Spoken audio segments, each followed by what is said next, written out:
things to prove. I should know I'll be so good to you. I know I've got a lot to lose.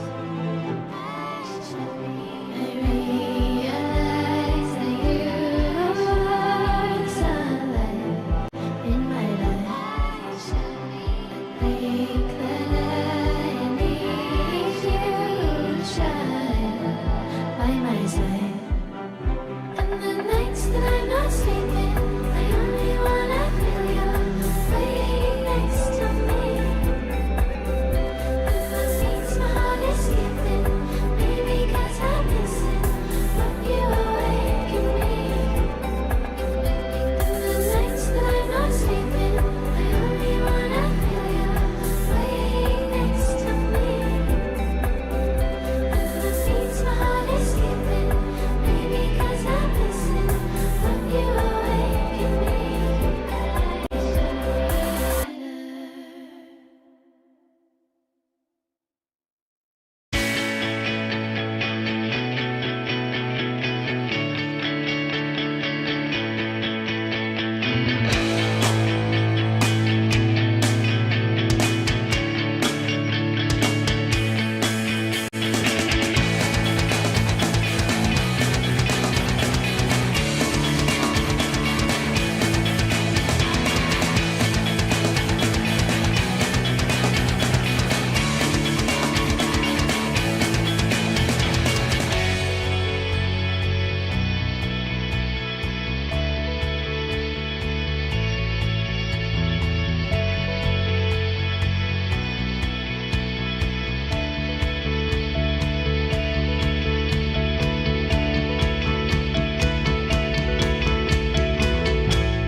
Hey, welcome back. All right, so our point leaders for the first week of America's Summit is actually going to go to Chaos, which is Zezos's team here, Evan. Every other team besides the team that Chaos beat, which would be Skit Sons, otherwise led by Absi, suffered a 4-4 tie across the board. The distribution was actually wild. It was like 2-2. It was. They alternated. It was because if I'm not mistaken, it was Skit Sons was the last game. Correct me if I'm wrong there, Evan. Yeah, it was. It says right here, it was the last game. It says right here that Skit Sons was in fact the last game.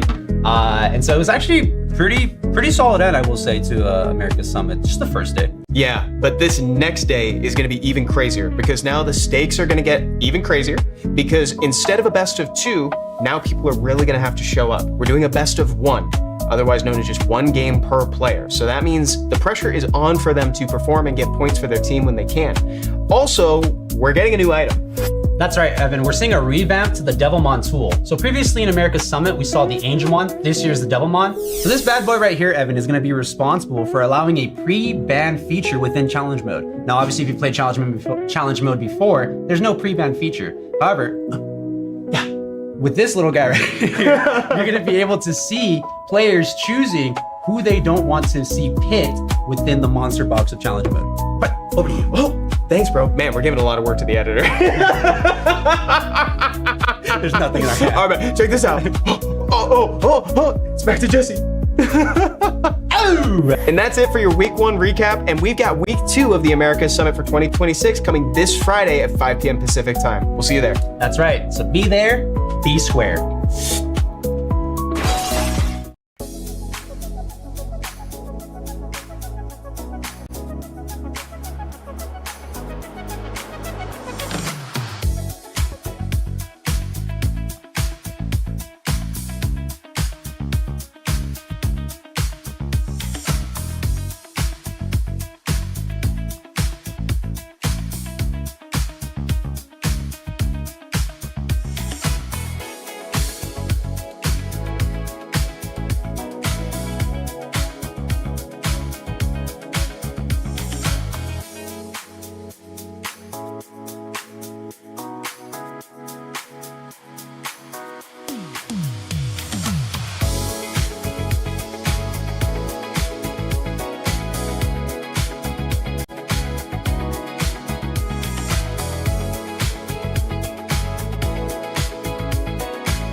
so good to you. I know I've got a lot to lose.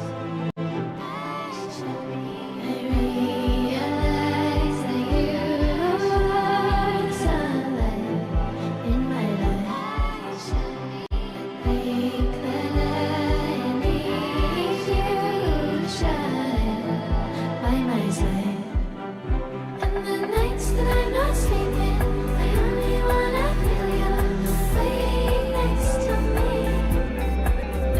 And the beats my heart is skipping, maybe 'cause I'm missing when you awaken me. And the nights that I'm not sleeping, I only wanna feel you laying next to me. And the beats my heart is skipping, maybe 'cause I'm missing when you awaken me.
Hey, welcome back. All right, so our point leaders for the first week of America's Summit is actually going to go to Chaos, which is Zezos's team here, Evan. Every other team besides the team that Chaos beat, which would be Skit Sons, otherwise led by Absi, suffered a 4-4 tie across the board.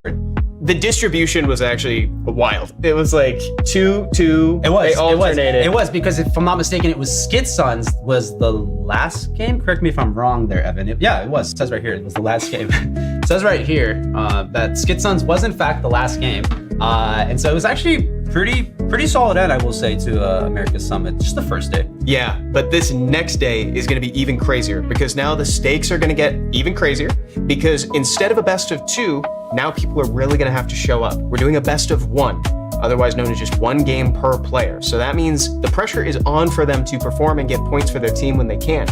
Also, we're getting a new item. That's right, Evan. We're seeing a revamp to the Devilmon tool. So previously in America's Summit, we saw the Angelmon. This year's the Devilmon. So this bad boy right here, Evan, is going to be responsible for allowing a pre-ban feature within challenge mode. Now, obviously, if you played challenge mode before, there's no pre-ban feature. However, with this little guy right here, you're going to be able to see players choosing who they don't want to see picked within the monster box of challenge mode. But over to you. Oh, thanks, bro. Man, we're giving a lot of work to the editor. There's nothing in our hand. All right, check this out. It's back to Jesse. And that's it for your week 1 recap. And we've got week 2 of the America's Summit for 2026 coming this Friday at 5 p.m. Pacific time. We'll see you there. That's right. So be there, be square.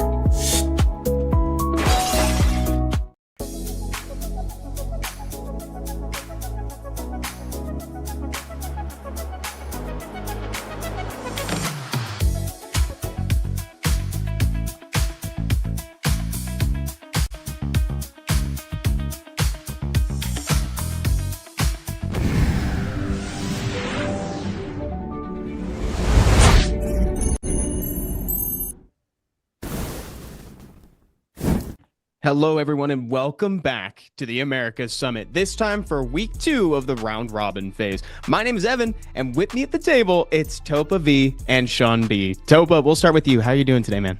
I'm doing great. I'm super stoked to be back for another week of competitive challenge mode RTA. Me too, man. And it's gonna be fun. It's gonna be different, but we'll get to all that in just a second. First of all, I want to check in to see how Sean's doing over there. How have you been, man? Absolutely exciting, man. I can't wait to see because we got some new rules today, and Evan's gonna let you guys know the new exciting things that's gonna be happening this week that probably excite all of us, even in the casting table as well. Dang, Skippy, dude. So much of the tournament, the structure is the same as it was last week. If you were here for the Americas Summit, you know that it's still that first time competitive challenge mode has ever been shown in a tournament format. So we're still doing challenge mode all the way through. However, the stakes have increased because now we're going down to a best of 1 for each matchup. So each time these players match up against each other, they have 1 chance to get a point for their team. That still leaves 4 total games per team matchup, and we have an additional item that these players are going to get to utilize in accordance with their team's wishes as well. So if you're unfamiliar with the way this is playing out, we have 6 teams of 4 players led by recognizable faces and team captains. It's round robin for the first 5 weeks, and of course each of these teams is playing for their slice of a $10,000 prize pool, with first getting the lion's share of $5,000.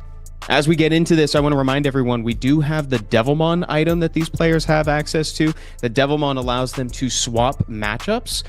These teams also get to place their teammates in the bracket. That's one of the fun parts about the Americas Summit, is they get to decide the matchups. And now they have another tool to add to their utility belt, the Blue Angelmon. It allows a team to pre-ban 1 monster. Now this ban then applies for both teams, and it stays true through all 4 games. And this does stack. So if 2 teams decide to use both of their Angelmons at the start of a set, then we're going to have 2 monsters pre-banned throughout all 4 games. So that's going to add a lot more diversity to the pick ban phase. It's also going to allow people to trauma ban in a mode where they couldn't do that before. We finally did it, chat. We got pre-ban in challenge mode. Would you look at that? One last thing to keep in mind is that unlike Devilmon, where they get the 3 for the entire season, in this one, they get 1 per day. So all these teams are incentivized to use their Angelmon because it's use it or lose it. Here are today's matchups going forward. So Topa, looking at that, what do you think about that new Angelmon item that allows for the pre-ban before a set? It's very interesting. Obviously, there's no pre-ban feature in challenge mode normally, but this is, sort of a honor system to get that through, and this is definitely going to facilitate maybe a bit more faster matchups here, right? Obviously, challenge mode is kind of known for those dreaded long bruiser fights. So if players or teams don't want those fights to go on for extended periods of time, they can pre-ban those sustain monsters, the Rileys, the Angelas, the Gandalfs. Those can be gone for all 4 games. And if one team bans a Gandalf, another team bans the Angela, then neither of those monsters can be utilized at all. Yeah, it's going to hopefully help a lot in terms of, like I said, the team diversity in there. So, Sean, Topa just highlighted a few of those key monsters, right? The Gandalf, etc. What are some of the monsters that, from your side, you're expecting people to target with that pre-ban?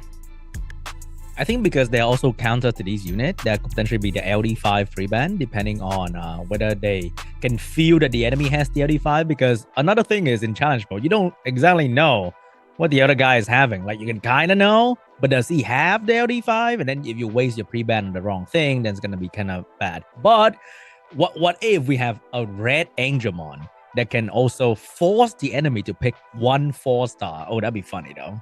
That would be crazy. No, and that's the beauty of the Blue Angelmon, right? Because that inherently it kind of implies that there could down the line be other Angelmon. I'm not saying there necessarily will be, but who knows what the trajectory of the future round robin weeks are going to look like, especially since we just suddenly have a new tool for these players to use. Our first matchup is Team Chaos versus Parceros.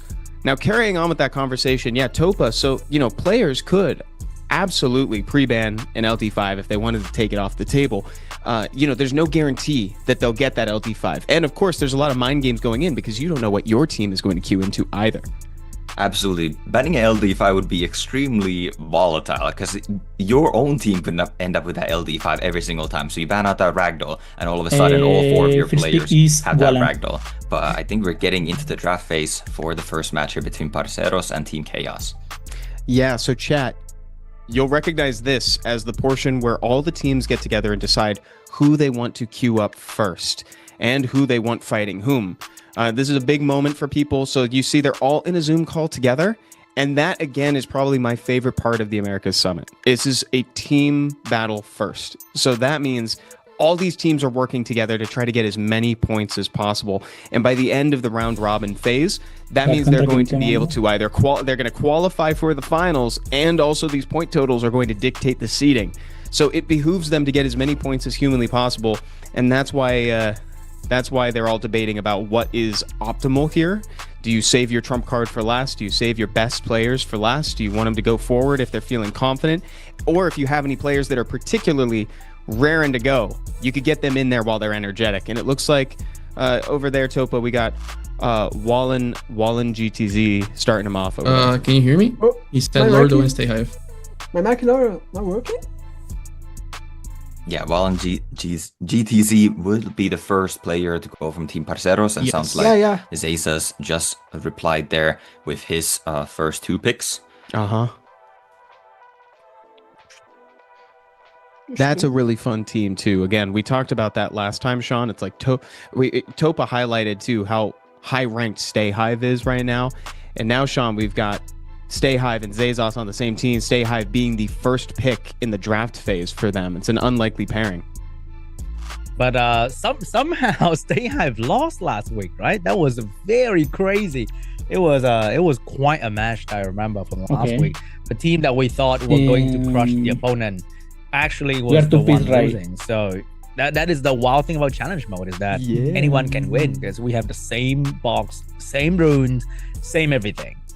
Dude, what a Second great way to pick. end the first week too. Varventus versus Stay Hive. That was so exciting, dude. Yeah, so I'm hoping to see more crazy matches like that Mesa? today, Topa. Oh yeah, for sure. That would be insane to see. Like as Mesa. Sean mentioned, anyone can beat anyone in this mode. So even those mismatches that you see, because you do see your own regular RTA rank in those matchups right there. So you saw Stay Hive is G3, you saw Varventus was C3, but still had a very dominant performance against Stay Hive, who once again is the only player in the top 100 for challenge mode, as there is a separate leaderboard for that mode as well. Yeah, and it's tough out there. It's very different than regular RTA because, I mean, you know the runes going in, you know the meta. The only thing you don't know is what random assortment of monsters your opponent is going to get. Topa, you likened it to chess last week, and I really liked that.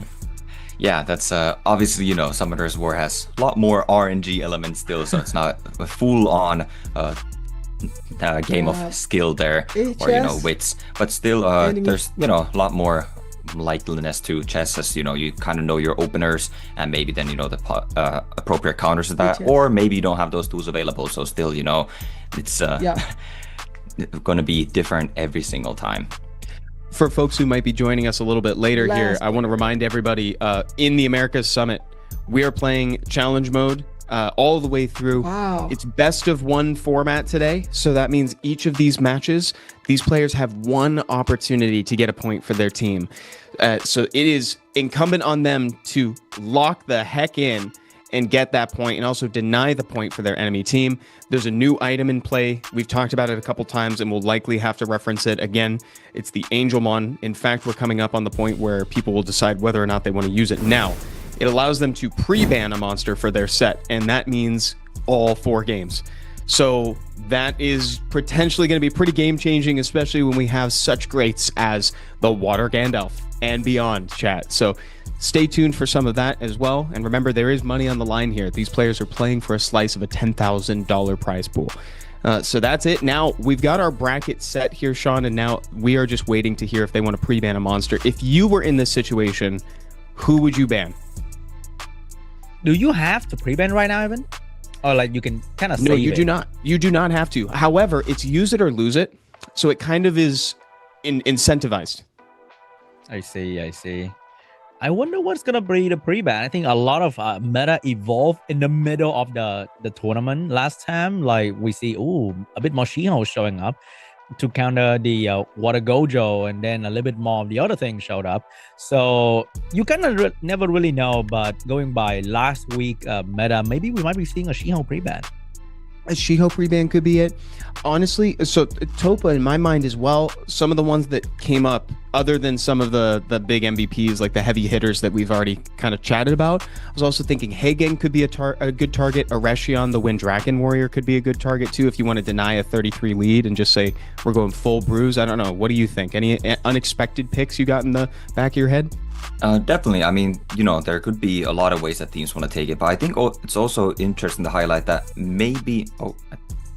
Oh, listen to that. We're hearing now the pre-bans are out. So that the Water Werner, the Water Gojo has been eliminated from this set, as well as Diana. So there is no Diana and there is no Water Gojo allowed for the next 4 games. That's okay. That's great. So Sean, those weren't really on my radar. What do you think of those pre-bans? It's kind of funny that Diana will counter Shiho if Shiho is used against Water Gojo, but then there's no Water Gojo, so Shiho can shine, and then there's no more Diana, and Shiho can shine even further. So I think Shiho just got like a huge buff in this pre-ban set, and that's gonna be exciting to see. So a lot of people in my chat are also asking about the challenge mode thingy. So pretty much you can try this thing in game right now, and you can experience everything that these top pro player will be using on the screen. It's a mode where everyone has the same unit, same runes. It's just in the pool of like 50 monster, you get like 20, the other guy get 20, and you just don't know what you get, and the other guy also don't know what you get until you play one another. It's true. You get a random assortment of 14 out of the allotment. This is going to make things really interesting, especially because, to Sean's point there, these monsters are really well ruined. Like a lot of them are really, really well ruined, and they have. I think well ruined is an artifacts. Understatement at this point. It's so good. Yeah, exactly. And also when you take into account things like the Water Werner, the Water Gojo that was pre-banned here, HP goes down, attack can go up, defense stays the same, and his defense is crazy. He has high additional damage that he can deal on that skill too, and we actually saw that monster aging incredibly well into the course of the game there, Topa, too. We definitely did. So I'm not surprised to see that in the pre-ban. And the Diana pre-ban is a bit interesting, as I was alluding while, we got interrupted by that very important intel in our ears, that maybe teams don't really want to utilize the pre-ban in this case too. Because if you're really confident in your play, you might actually be nerfing yourself with this pre-ban, right? Because once again, you do not know what 14 monsters you're getting in that draft phase. So you pre-banning the Diana, that could actually come back to bite you, because it might be only your team that has that Diana available. So I kind of like the Diana ban because it's a pretty high RNG unit. So if you're confident in your playstyles, you probably don't need to utilize that really high RNG unit, right? And then just on the other side, you don't really want to see that Diana go, multiple additional turns and completely wipe out a team. Like, reprising her role as like just a menace in SWC 2019. Do you remember that? I think we actually saw the infinite turn Diana in the exhibition match from that year, which was crazy. So yeah, it's a good one to pre-ban. And I love what you mentioned about how it's like you could accidentally nerf yourself, in the process of buffing Shiho. Like Sean pointed out, you're nerfing yourself. Because what if you get it? What if you don't get it? It's like, what if it isn't in either of the players' pools? But there's elements of like mind games here. So I definitely see both sides to this argument. I'm really curious to see how this is going to play out now that there are restrictions on what can be taken. Can't help but notice though, Sean, that like they didn't seem to prioritize the same monsters that we had in mind here. So does that make you think that maybe they want to have that option open if it presents itself? Yeah, I think because those units are just too strong that if you, as Topa mentioned, the moment you ban it, it's over for you as well. And when a unit is too strong, you always kind of want to have it in your back pocket. And that's why I think even in a professional play on SWC, sometimes you see a pre-ban that you thought, why don't you just pre-ban that really broken unit that destroyed you earlier? But now I have first pick. I want to play that too. So it's a lot of things they need to consider for the pre-ban. So maybe they want to pre-ban something that could potentially come out in the last pick. That is something that you just don't have an answer to immediately at the moment because it just appeared. And Diana is usually in the last pick slot where it showed up. You either ban it or you suffer the consequences. Yeah, especially when there's so many, like, you know, high priority, like water monsters, or, you know, at best, you know, element neutral for her. That's a really good point. To eliminate a counter pick as strong as Diana is pretty huge here. And so Topa, we've touched on it a little bit by this point, but we really saw a sub-meta develop over the course of week 1. We might actually see them tap into it here. So I'll let you guys get into it while you tell people about a little bit what we saw last week. Absolutely, we're getting the first game here between Valen and Lordo here, and as once again the pre-bans were Diana and Water Gojo or Water Burner. There's no Water Burner on either side, but Lordo does actually have Diana in his box, which he won't be able to utilize, Sean. Yeah, now let's get this game on the road. And we have the light Huarang and the water Cantap getting picked up immediately. Whoa. Oh my god, this is gonna be one hell of a bruiser match. And over there, we also have the Gapso, who's being more popular on actual RTA as well, not just challenge RTA, because the healer meta is so popular that you need somebody to constantly move to keep these healer in check. Yeah, Gapsu is going to be getting loads of attack bar from all those healers on Lordo's side, and he's picking up even more healers, another Riley and a Chao, but his team is also very durable here. And if you're looking at Wallen's box here, he doesn't really have many damage dealer options here. He does have that Ragdoll, but it's mostly just single target coming from Lordo. Ragdoll is still getting picked up here. I feel like at this point, we're gonna need like a new unit that is like the Fire Assassin, but like Nat 5 version, where she just nerf healing across the board for everybody. Like she just go in and she has an aura. And we have another healer coming out from the other side. That is crazy from Wellens. So I think this Gapsu is definitely going to be banned, and that's gonna suck a whole lot. This is going to be a very difficult matchup for Wallen. I don't know how you really do enough damage here. It probably might be, yes, the Gapsu's getting banned off that true damage. It is going to be the Horang ban, which is once again on a crit rate build here in the challenge mode. So it's a little bit on the squishier side, but that is now banned out. So all of this very tanky bruiser turn cycling with the Vertihile is being let through, and I think it's going to be a very uphill battle for Wallen here, Sean. Yep, and here we go. The first game for America Summit Week 2, and remember guys, this time it is best of 1, so you win a point for your team pretty much immediately. So it's very important that every match you play, it's gonna be a W. Yeah, the RNG factors, or just the volatility has definitely been increased by that as we get in this game. Wallen does cut in here after Gandalf to that speed lead from Xingzhe, the Wind Monkey, and does have the opportunity here to get a defense break into a Ragdoll hit. But the Ragdoll is in a rather tanky build here in challenge mode, so this Chao is definitely not going down, and that shield is not even being broken yet. Oh, and that's a tough one right there, because I think the the pace that the Vert team have is gonna be much better than the Ragdoll team, even though Ragdoll should be boosting bar like crazy, but the Vert can also do the same thing. Yeah, 40% is a lot more than 10%, so Vertihile, every time it moves on that triple revenge build here, is going to be giving the team 40 attack bar. It is also 100 crit, so the Ragdoll team will be getting that 10% attack bar, but it's not going to be able to keep up here. Especially with Monkey is getting that violent proc, moves out of immunity already. Not that there are any debuffs on Lordo's side. It's also funny that in real RTA, Vert is kind of picking up some appearance here and there, because the meta has evolved into a bit more passive healer focused kind of team. So the Vert in actual RTA is now being built on Vile, so that you can just abuse the slow meta by taking 20,000 turns in between. Definitely, the AoE meta has faded a little bit more, so Revenge Vertihile is not getting nearly as much value. You see a lot more Swift or Violent Vertihiles on the ladder, but either way, this is going to be a triple Revenge Vertihile here. That's the 1 AoE, and it does get a counter there with a 1 crit, even an off element for even more attack bar. And we can see that the Water Ganda is getting a lot of turn between as well, because you're kind of forced to hit into that shield, and he's going to get a lot of attack bar for free in there, and he's going to heal the Chao. And the healer on the side, Wallens, is only a villager whose main job is not even a healer. He's a part-time healer. So the Chandra is slowly fading away, and it's just nothing that Wallens can do to stop that. Yeah, there really isn't much he can do here. He's trying to get as much damage in this Chao, which is definitely the correct targeting here. Trying to get rid of that main damage dealer. Now we see that Bellajoul skill 2 heal is not that much, and Chao with a S2 is slightly going to take the Chandra. Not quite, but with the violent proc, Chandra leaves the battlefield.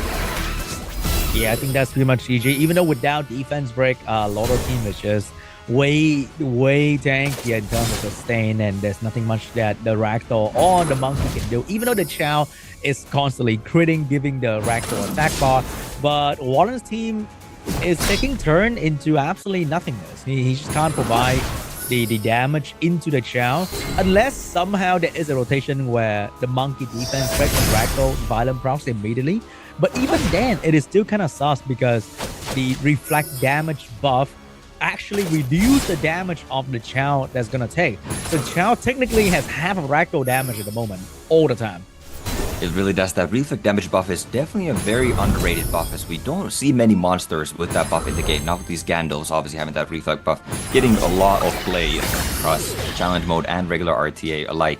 And it's a 30% straight damage reduction, which is a huge damage mitigation. Not only do you get the shields, but that reflect damage is so huge in keeping your team alive. And the Villager is gone. And the Chows, they're looking really healthy.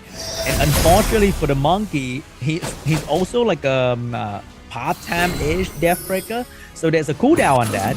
And the Chow has no cooldown in cleansing, unfortunately. When he moves, the defense break is gone. And once again, this might be a very good rotation for the Ragnar to go in. But let's check the damage. Barely enough. It's barely enough. That is one of the things in challenge mode. Once again, these monsters are runed extremely well, but a lot of those runes or the stats on the runes go towards tankiness. So everything in challenge mode is extremely tanky, and we see the confirmation right there. Lordo is going to be taking the victory over Wallen. Oh, well done, Lordo, getting that 1 point possible here for his team, showing up like that, because it really does make a difference now that it's only down to best of one. It's like now there's a lot more pressure per player. He's laughing here, Topa. He's laughing his way to the bank with that 1 point, and he had an extremely strong drafter. You know, getting that Horang is always nice. We didn't get to see play, unfortunately, but that Chow, it was never even in danger, really. It got defense broken multiple times by that Xingje there, and hit by the Ragdoll, but never even dropped below half health there, Sean. Yeah, I feel like he was kind of like, he's like, oh, I'm sorry, I picked Water Gandalf, guys, but it's so strong, I had to do it. Yeah, you can't just leave that untaken. You know, it's gonna just sit there and rot in your picks. No, we gotta bring that thing. Now, Sean, you're a Chow hater, right? Maybe that sounds like a slur right there, Evan. Dude, Chow stocks are kind of going up in this tournament. Oh, that is true though. Chow is really strong when there's no real counter to keep him in check. So I think that is one of the big problems. So I think in challenge mode, Chow might be better than Ragdoll, to be honest. Honestly, yeah. Within this like subsection of the game, I agree with you. Actually, I think Chow might be more popping. But you're right that there weren't a whole lot of counters on the other side. Topa. I often find that Chow's one of those monsters where it's like if you think you can handle it in the pick ban phase, you get in the game and then you're like, oh wait a minute, how do I beat this thing? Yeah, sometimes it happens like that. If Chow is drafted appropriately, that is exact response that you should be getting, right? Like you think like, yeah, you know, we have some pushbacks, we have some CC, or well, he cleanses CC. And then also your one counter to Chow is probably going to be your opponent's first target, right? So like that Chandra right there, getting that slow to just eliminate Chow from moving was the first target for Lordo. And after that, he just really, or Wallen didn't really have enough threat to ever take out that Chow. Yeah.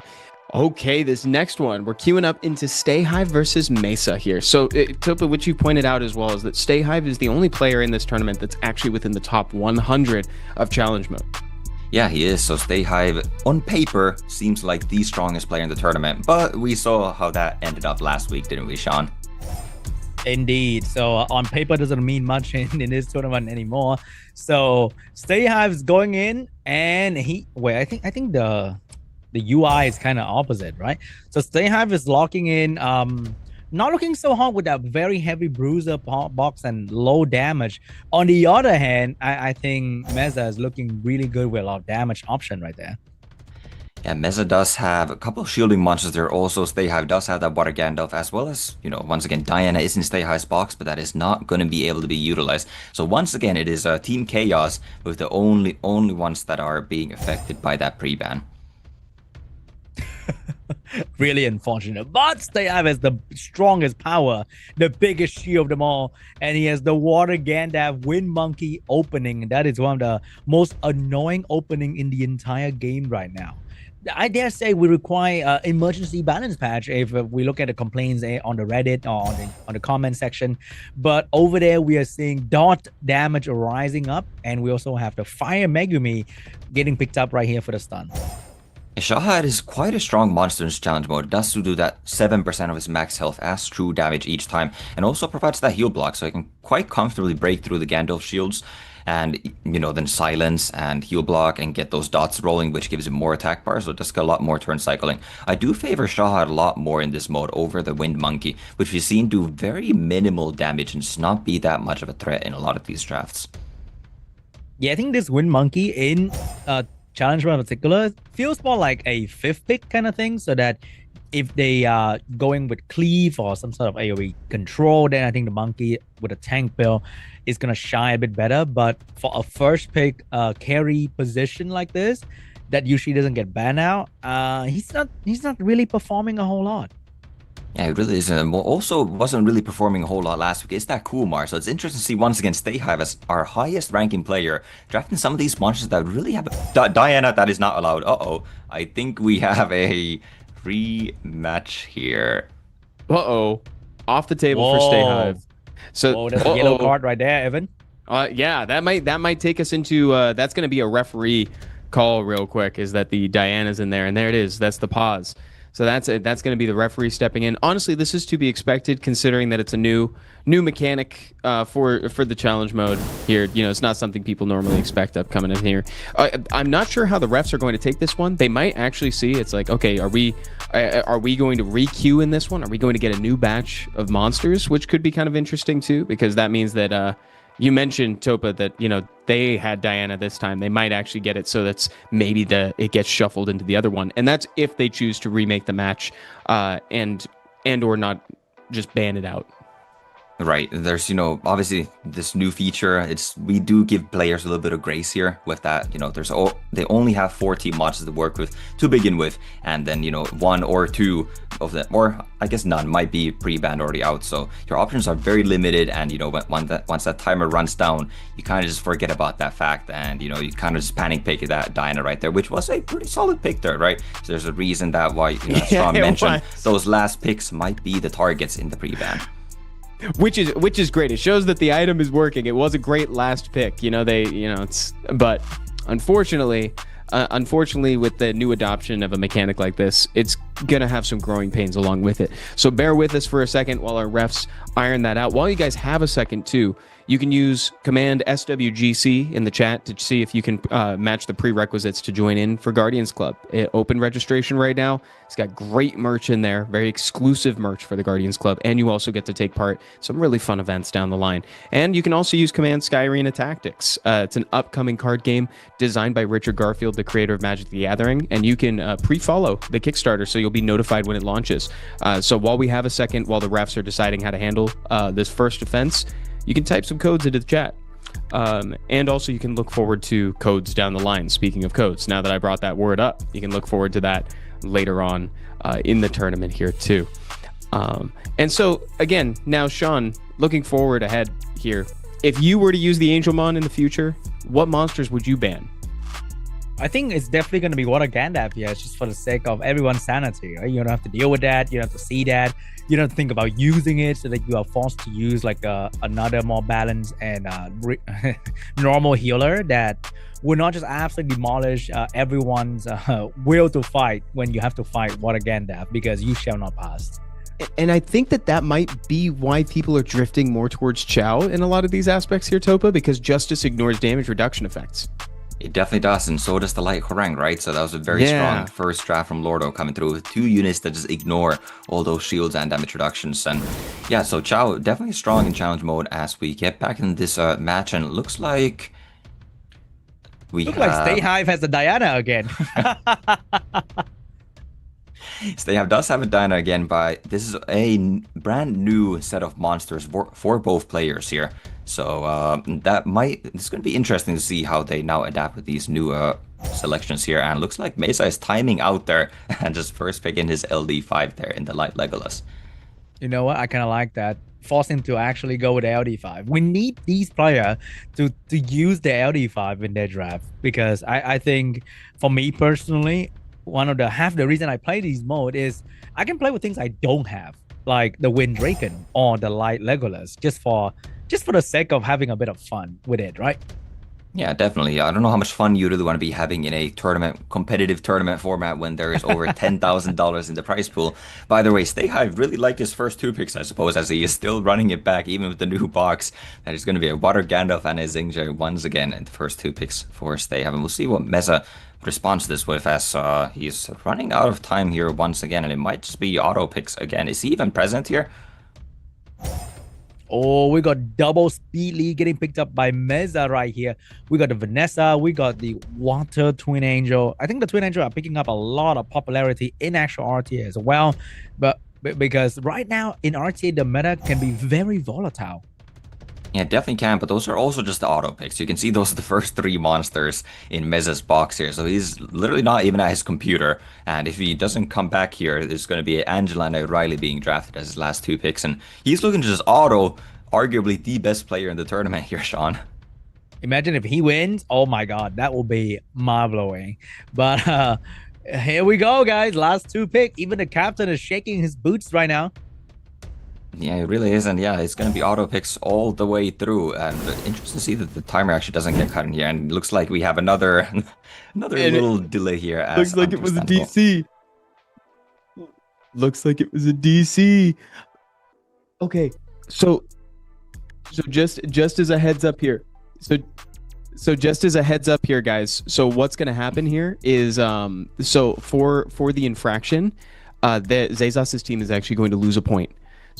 So because he picked Diana for the infraction, so that's how they're going to proceed. That's the refs have called it. So the point has been lost.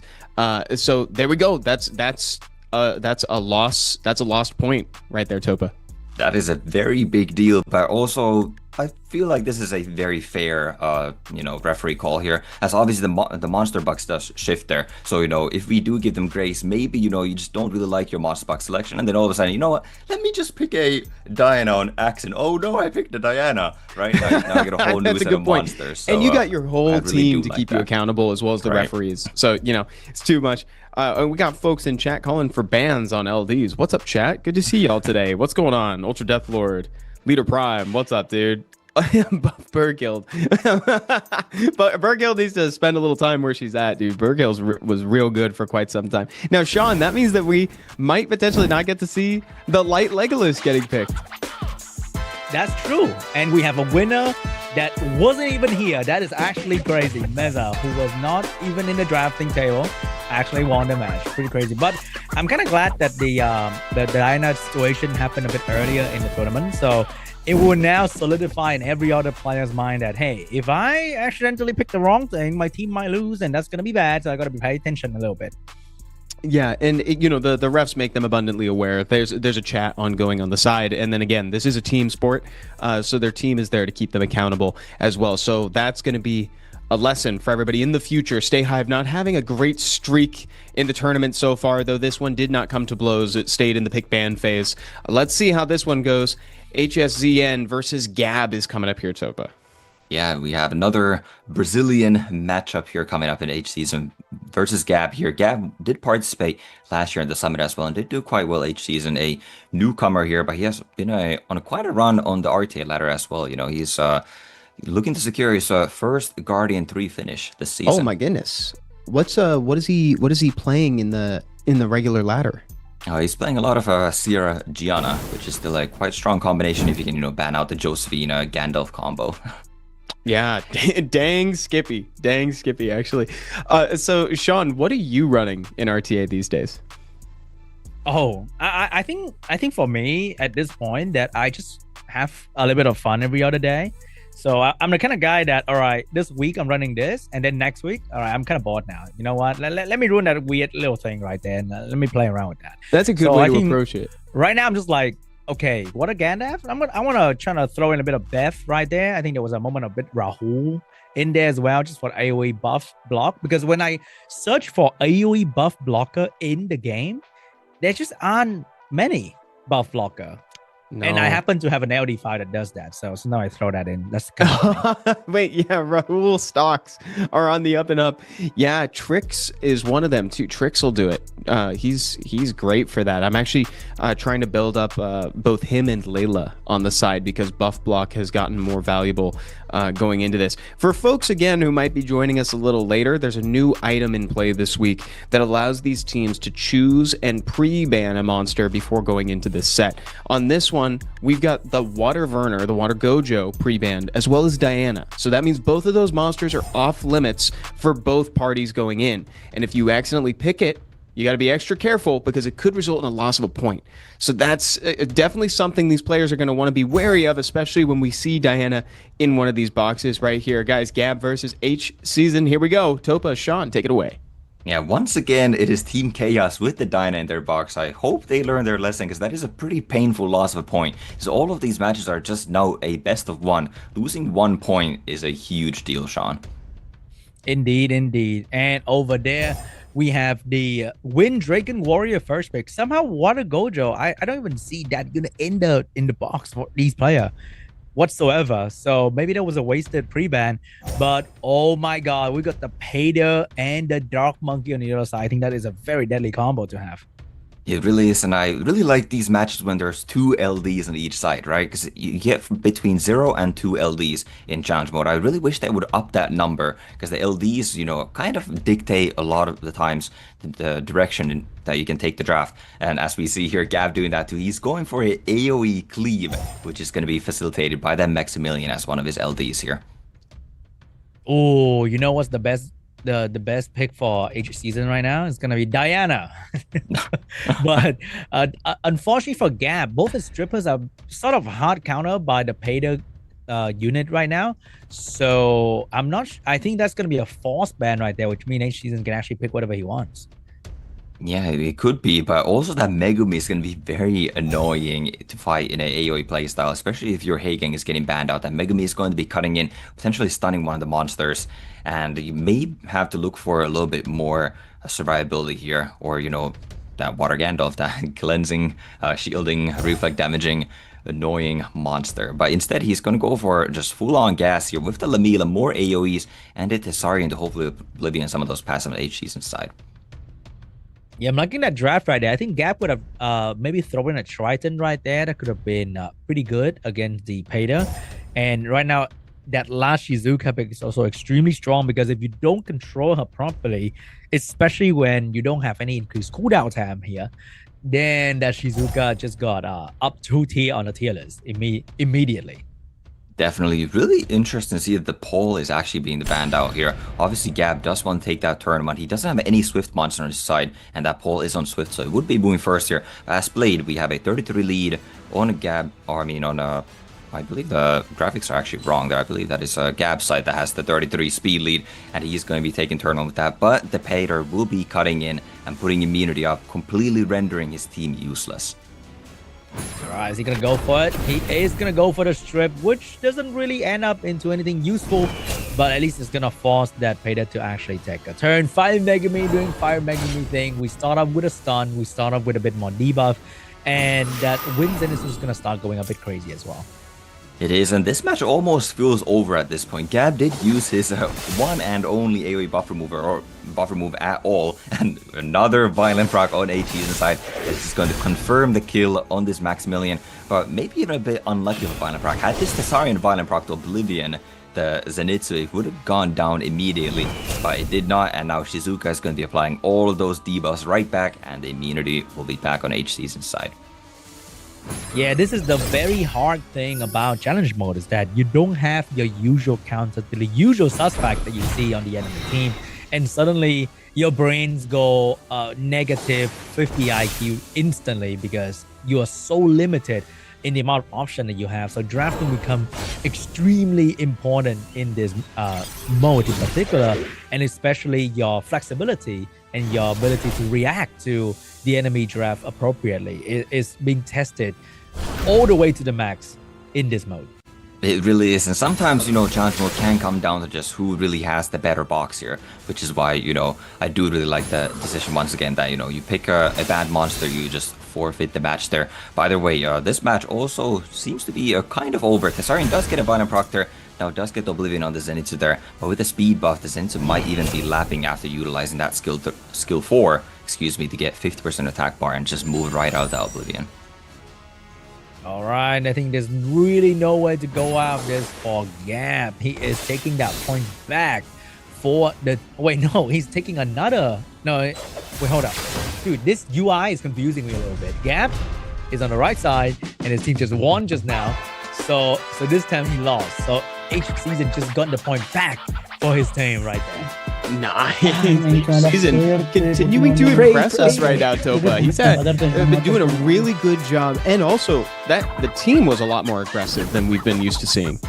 Right, absolutely. That was very well drafted. Well, it was more so a reactive draft coming from H Season to the aggressive draft of Gab right there. And, ultimately it didn't really work out. One of those AoE buff removers got banned out in the Hey Gang, and you just had double immunity sources. Even if the Pater was banned out, there was still a Shizuka after, that Megumi was going to cut in and be annoying. That was going to be very uphill battle for Gab right there. It's true. I suppose what I mean is it wasn't... Even though Water Gandalf was available and we had the means to really carry that game into the late game, it was more of a good focus on damage than just tank and shields up, weapons offline. It felt like a really fun game to watch. Well done from H Season. Like you said, it was just some RTA 101 there. It was very well done. Yeah, Sean, what'd you think? I think the moment you see that you have the Hey Gang in your selection, which means the enemy will not have the Hey Gang, and you have the stripper that are being countered by Hey Gang like Chiu and Triton, you should probably try to go for those because they come with more utility than Hey Gang actually provide with his strip, and that could have shut down the pattern a bit better, I think. Yes, dude, 100%. There are signposts like that in challenge mode. You get signals that certain play styles are able to be utilized, which is great. Here we go, guys. Mendieta versus Zezas. Heavy hitters coming in here for this one. Take it away, Topa and Sean.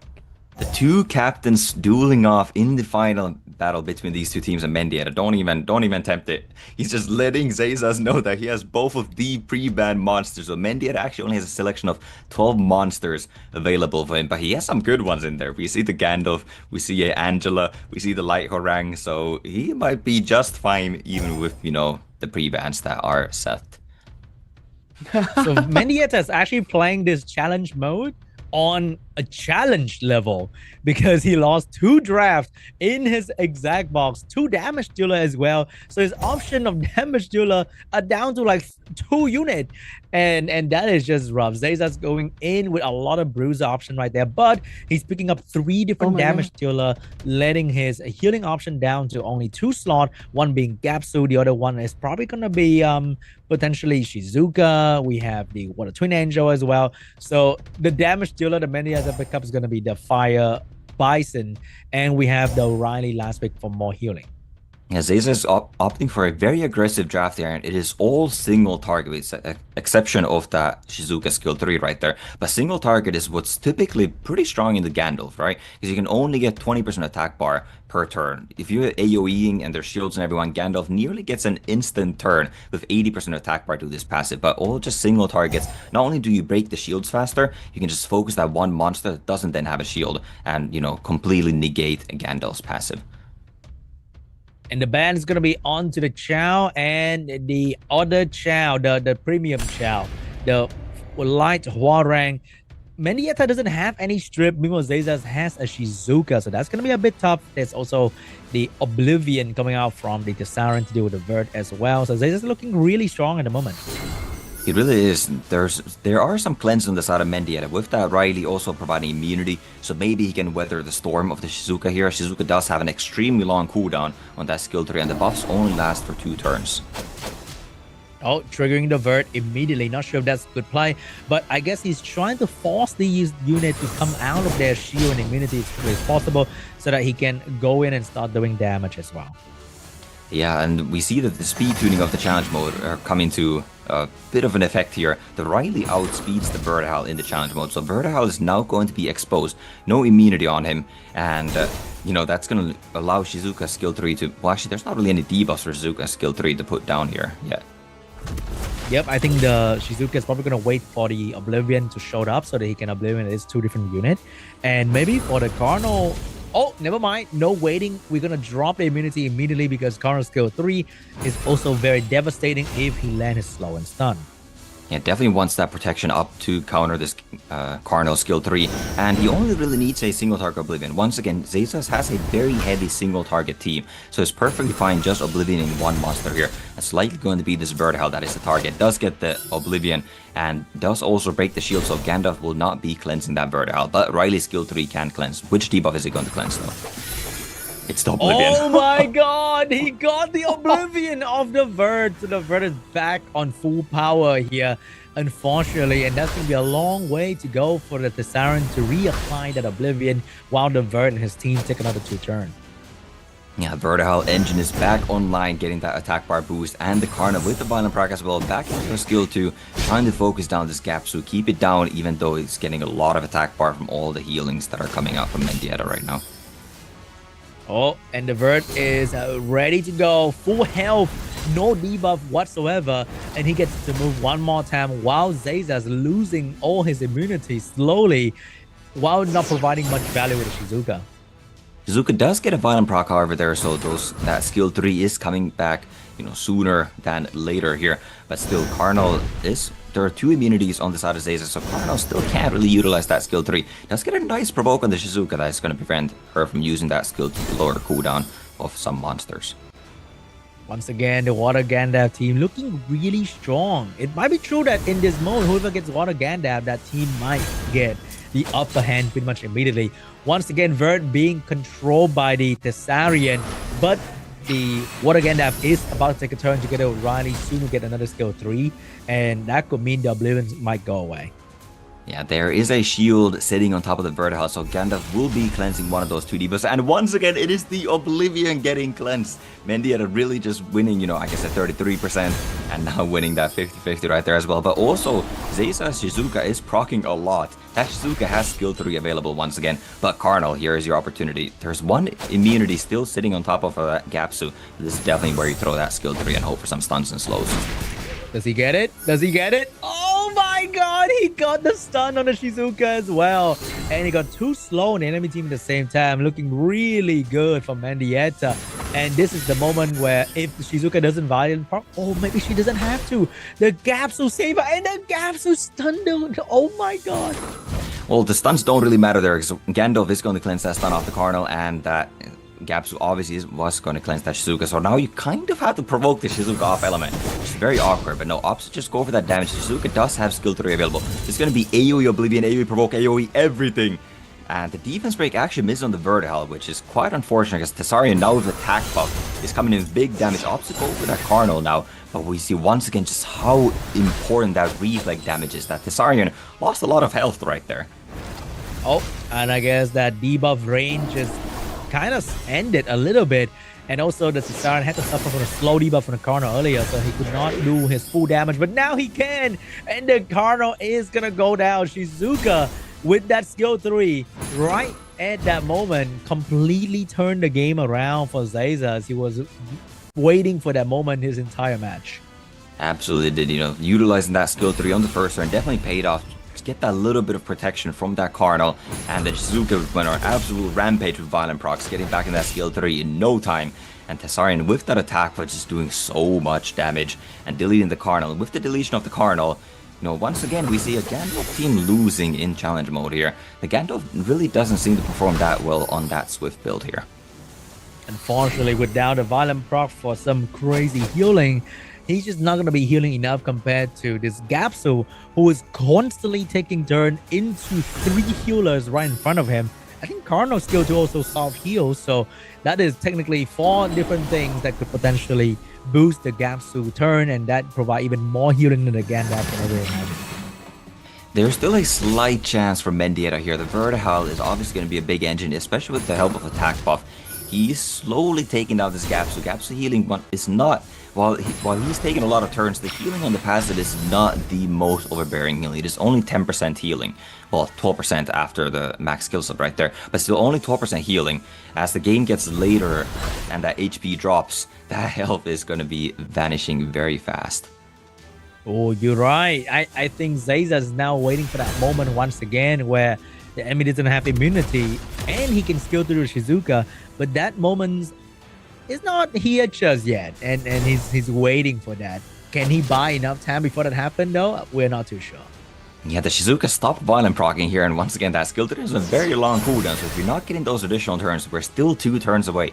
So even if violent proc does not have available, Riley also doesn't have immunity now, so now would be a good time to get that skill off, and this is also an opportunity for the Tessarian to maybe come with a skill 2 and just snipe this Vertihal. But I think before that, the Vertihal is going to snipe somebody here. Vertihal going in, almost finishing the Gapsu, but I'm sure that Riley is going to do that. So without Gapsu, it's going to be a little bit harder for Zayza to keep pace with the healing coming out from Mendieta, and he's going to fall very, very quickly. Oh, Gandalf S1 is not enough right there, but the Riley still moving in front of it. Interesting to see that Zayzas just goes for a skill 1 to Tessarian. He's really afraid of this reflect damage. The reflect damage is what's actually really carrying here. Now that there's no gaps, there's no healing, the reflect damage is going to be just taking out Zayzas team here. Oh, he went straight into the Siren. He's trying to get rid of the last damage dealer, but the counter attack together with the Oblivion was definitely gonna be very painful for the Vert. And oh, look at that, the damage though, the damage from the Vert finished off that soul protection. Yeah, the soul protections of Tessarian still comes back, but now there are debuffs sitting on top of Vertihal. Tessarian, oh my goodness, Tessarian is still alive, but the Vertihal is also still alive. He goes for the shield, doesn't take the kill. Shizuka now has skill 3 available. I think that might be a misplay coming out of Mendieta, as now there are shields, soul protection once again, and I think Mendieta may have just thrown the game with not finishing the kill right there. Hey man, you never know. That healing also did not work out for the Vert because of the heal block and the, oh my god, the reflect damage killed the Siren, but there's another soul protection sitting on top of him, so he is just fine. And GG, Zayzas won the long game. Dude, Zayzas, what a great job, man. That was actually a really cool way to end that game, Topa. Yeah, it was, and there was, yeah, maybe a slight misplay right there, not taking out Tessarian, as, you know, the Shaha is dealing damage based on his HP, and HP went down a lot in that game. I think we were 60% HP down right there, so the Shaha wasn't really doing a whole lot of damage at that point. I think maybe with the reflect damage, your Gandalf, you know, actually would have had the damage. Sure, you would have lost your Vertihal, right? The Vertihal was already low health. It would have gone down. So, like, putting up the shields didn't save the Vertihal anyways. So you could have just traded the Tessarian for the Vertihal, and then maybe, just maybe, your Gandalf reflect damage can take out the rest of Zayzas team when there are no healers. Yes, yeah. I did also like the way that Zayzas sort of like hedged his bets with the soul protection. He's like, I know that my Tessa's gonna die to a soul protect there, Sean. It was kind of cool to see that plan unfold where he getting his Tessarion to heal inadvertently by dying at convenient times. Indeed. And this is the first game today, and we got a 3-1. Can I say that? I think that's correct, right? To say that 3-1 against the enemy team coming out from Chaos. And in the last week, we had just draw after draw after draw, but this time we have a proper lead coming out from Chaos right there. And the only loss they had was due to a rule violation that Stay High picked the Diana when the Diana was pre-banned. Yeah, so it was the handicap right there, you know. It was given the point because they knew what they were about to do to him. So Topa, is this an indication that maybe people are getting more comfortable playing against some of the difficult comps that were wrecking their way through week 1? Perhaps, as we mentioned, you know, there's that meta evolving within, you know, the weeks of the America Summit here. A lot of players aren't, you know, too keen on challenge mode, but what I think players are keen on is, you know, this code right here. Yeah, man. Get yourself some energy and some mana, guys. So that way, if you haven't used Amaria's Blessing yet, you could use the Amaria's Luck using that energy or tap it in or save it for tomorrow, whatever you want to do. Summit in Americas 2026 is the code that you can type in if you're on Android. And if you're on iOS, you can just click the link that our lovely mods are going to post in chat relatively soon here.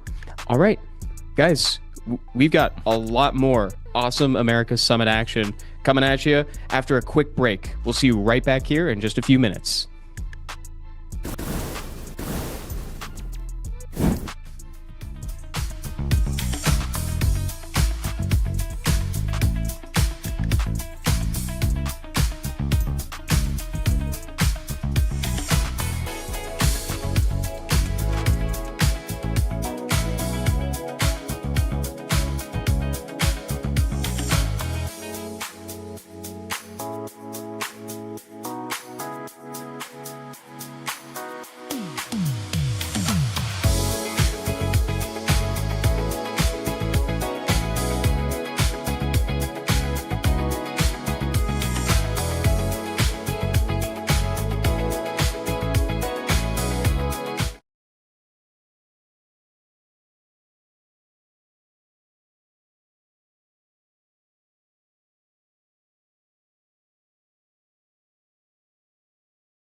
Hello, everyone, and welcome back to the Americas Summit. This time for week 2 of Round Robin, where Topa, we just finished up our first match. Yeah, that we did, and Team Chaos extending their lead. They were the only team last week to, not end up with 4 points, well, or end up more than 4 points, I should say, because obviously their opponents ended up with 3, but now they're extending their lead to 8 points, so they will actually be at least tied first place after the end of this week. They're looking great after that performance, and coming up next, we've got Skit's Sons versus Skills Over Bills, led by Daniel Kirioka and Little Jenny, respectively. Yeah, Sean, what have you thought of the game so far? We've had 4 of them thus far. I think in every single game we had a water Gandalf, except for the game that was not that was not led to happen. That's right. That's right. Unfortunately, so I kind of want to see the water Gandalf being pre-banned by the next round to see if it's gonna shake up the draft a little bit.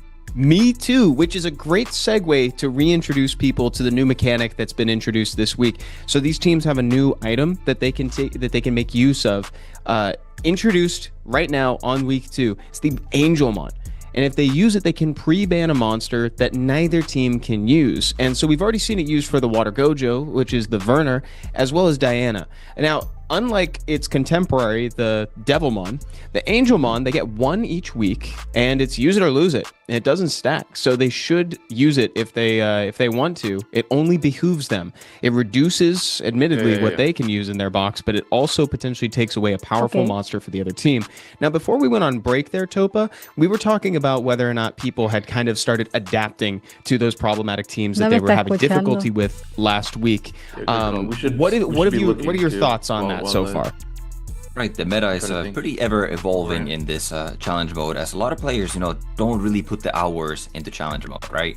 Like they play regular RTA and prefer that mode over this. So challenge mode is still very unsolved. Like the meta is really unknown in this mode. A lot of people try to utilize those monsters that really work well in ladder, but we've seen like the Water Gandalf not performing so well. We see the Xingzei also not really doing that well.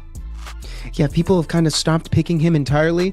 And to be honest, as much as I love him on ladder, I kind of agree with that, Sean. Jingjae did not do an amazing job last week. Pac-Man Yeah, John I was think picked the problem with first. Jingjae in the challenge was Let's that go he's Emma, just right? too tanky Okay. and he just doesn't do enough Ammo damage. me. Meanwhile, Yeah, on ladder, these Jingjae are absolutely Let's have Barventus crazy go with last their again. skill Close. 2 into skill 1 Audacity, combination first doing pick. nearly 30k, 25,000 Daniel's second. damage. Yes. So I think Jingjae in challenge mode is more of a last pick monster. Yeah, honestly, that could be the case. It sounds like we just got a little glimpse into the calls that these teams are having, and it from the sound of it, it looks like maybe Varventus might be the last one for Skit Sons again there, Topa. Yeah, he might be the anchor again, guaranteeing those well, maybe, he might be the strongest player in this mode, taking down Stay High in our first week in a 2-0 fashion, right? Remember, that was still best of twos back then, but we see and hear the draft being populated here as, the teams are choosing who they want to go up against who. By the transitive property, you're right there, Topa. If he takes down the strongest matchup potentially, does that make him the strongest? Who knows? It's really interesting. So Sean, we've chatted about this too, man. It's like there's different skill sets being put on display when it comes to challenge mode. It's more about the mind. It's more about improv, right? Yeah, it's definitely a lot about improv because suddenly you know what you need to do, but the tools in your hand are not the tool that you use every day. So it becomes extremely difficult to suddenly make your brain adapt to this sudden 20 monster that you don't even remember the speed tuning of.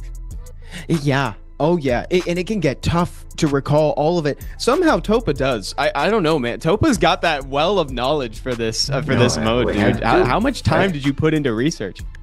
I put a couple hours just looking at the speeds, obviously a lot more than a couple hours playing challenge mode myself. So I've done all the damage mapping of monsters, but obviously you could do that as well, You could know exactly how much a monster does in defense break. I know a little bit about like the Fireball, right? It does about 19,000 damage to a lot of these monsters that have -22 fire in the artifacts, which is something that we haven't really touched on here today either, is that the artifacts tend to be a lot of minus elemental damage on those. So a lot of these monsters might be, that's another reason why they might be putting, lower damage numbers on the board as to what we're used to seeing.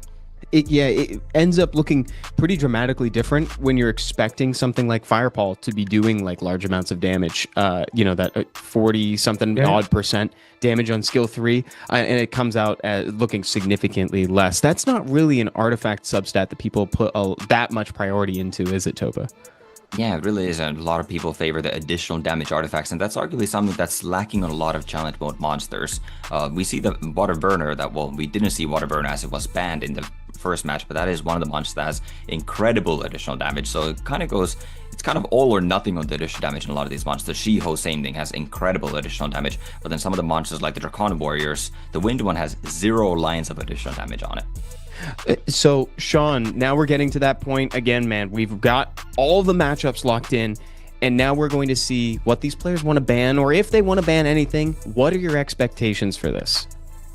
Yeah, I want to see some really exciting pre-banning. I hope these team would not repeat the pre-ban that we saw in the previous team. So I don't want to see like Diana and Water Warner getting pre-ban here. We definitely want to see something like a Gapsu and the Water Gandalf pre-ban as well. And that's going to be a bit more exciting for these matchups. Yeah, Gapsu would be an interesting one. That's a cool little piece of tech. Topa, do you have any expectations for this? It's probably pretty similar. I still really do expect the teams to be banning out some of those sustained monsters. So Gandalf, Angela, the Riley maybe, or even the Gapsu. Gapsu is a bit different because it's a more offensive. Oh, we're getting word. We're getting word from the tech room right now. We're hearing what they banned. We know that there's sounds like one team is foregoing Angelmon. And let's see. And Daniel Carioca. Daniel Carioca is banning the Wind Twin Angels. That was hot off the presses. So the Wind Twin Angels is off. So now, Topa, I'm wondering if maybe partially what this is maybe it's a signal that in this week in between, if these teams have done a lot of brainstorming into how they want to approach some of these comps, so they feel confident enough in their strategies that maybe they want to just pre-ban something adjacent that isn't necessarily related to the main problems because they've already workshopped that. What do you think? Yeah, it could be. It's interesting to see the Wind Twin Angel as the ban, because we didn't see a single Wind Twin Angel in the first, teams facing off right there. In the first 4 games, we didn't see a single Wind Twin Angel being drafted. But it is one of the counters to Water Gandalf. So maybe, Daniel's team is going to be really relying on that Water Gandalf and just banking on the fact that they get the Water Gandalf themselves. See, that's what I'm thinking it might be. It's like, if you ban out a counter, like Sean, that might be a signal that they really want to leverage these high power monsters instead of diversifying away from them.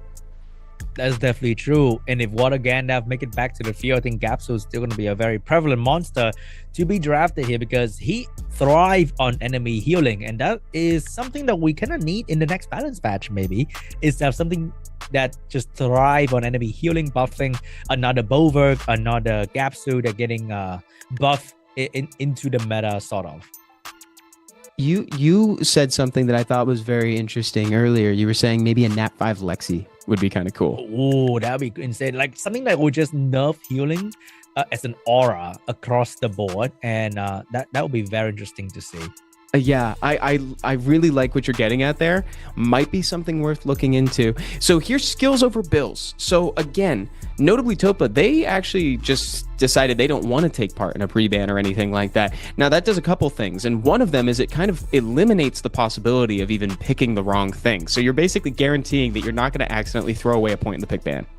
Yeah, that's something that I alluded to earlier. I think if you're really confident in your game, you probably don't need a pre-ban, right? Because once again, you're kind of gambling with that pre-ban. You don't know whose team it's gonna, or whose side that monster is gonna land up on. So you don't really want to take that chance. Like, okay, I feel comfortable with, all the tools that are available in the challenge mode, and I want to be able to, leverage all the tools, use all of my options the fullest, and, also maybe just prevent that mistake of accidentally losing an entire match, because that is, once again, there's only 4 matches between these teams, so losing one is a huge deal.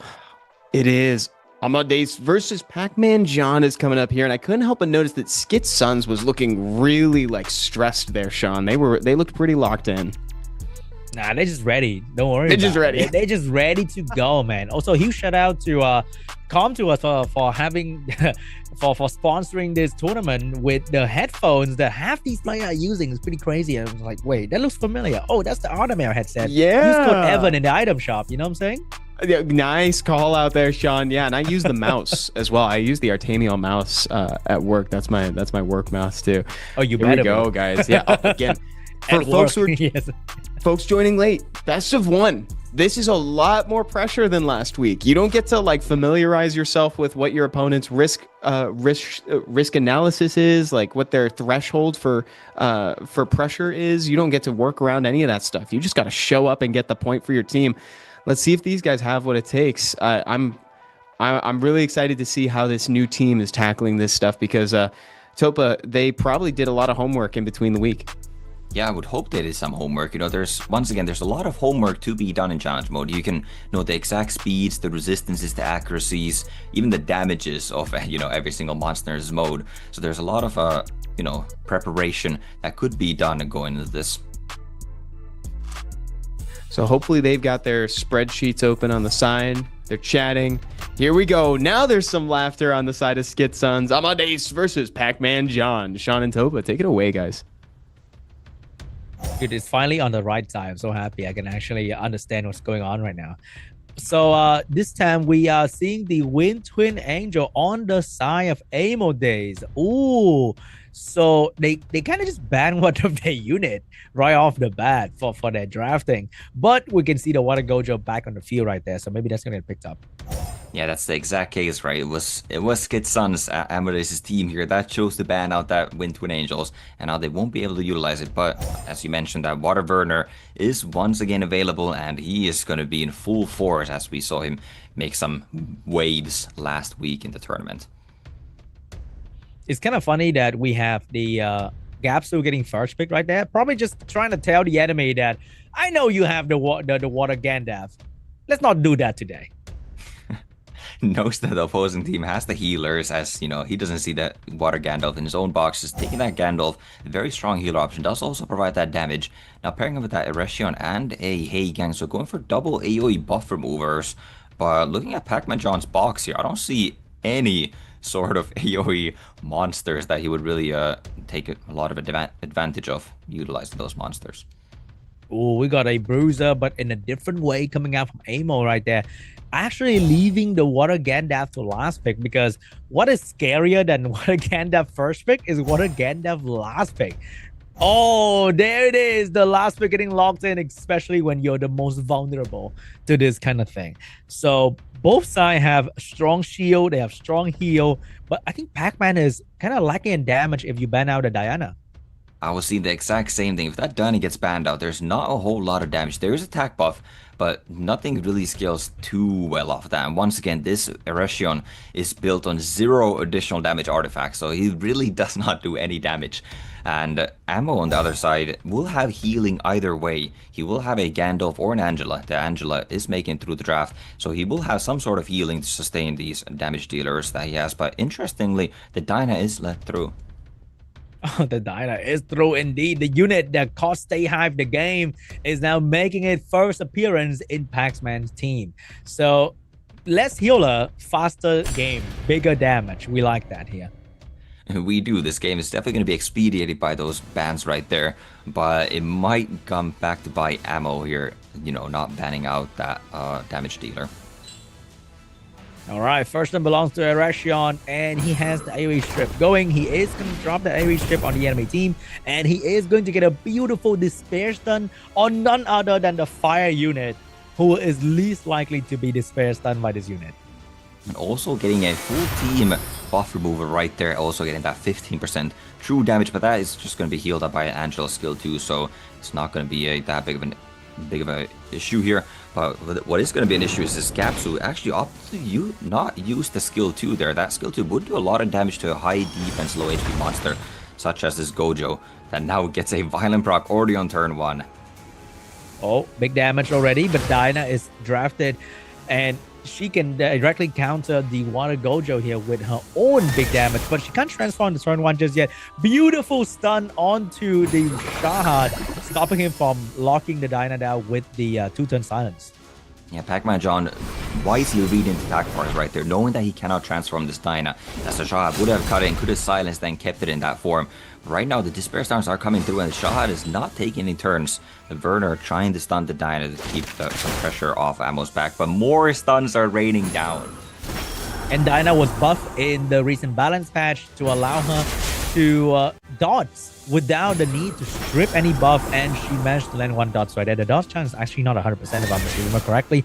So even with 1 dodge, that increased the chance for Pac-Man to stop the cleanse on that stun, and he got it. The stun is still on the Shahad, and the defense break, and the branding as well. That is a very good combination of debuff for Pac-Man to have on the enemy team.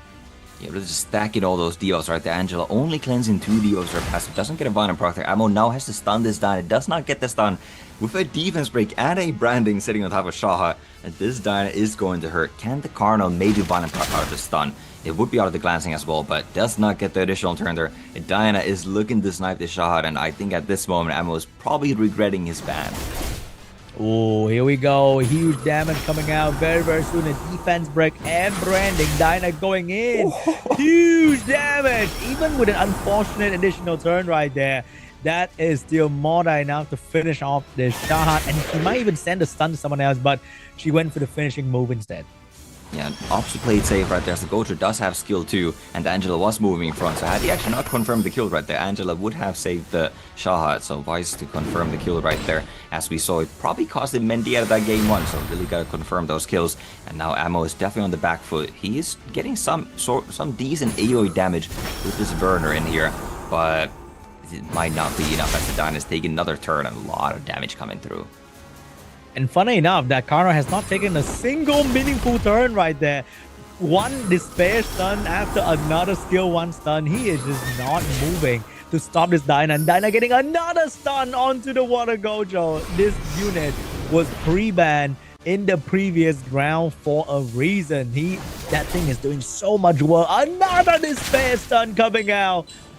Yeah, the Despair starts is raining down. Yeah, as you mentioned, the Cardinal has not been able to do anything the entire game. Either he's been stunned, I think he's actually been stunned the entire time. And now that he's finally getting a turn here, he still glanced. So landing those debuffs is going to be very difficult. And Diana just opting to go for a shield, just playing Pac-Man John. No, he's so far ahead, not need to take any risks and just playing it super safe here. Oh, Cardinal taking his turn, and he did absolutely nothing. Oh my god, another stun coming out from Pac-Man. And we have more damage coming out from the Wind Dragon Warrior as well. Somebody is about to drop. At the moment this will drop, I think there is no coming back. Oh!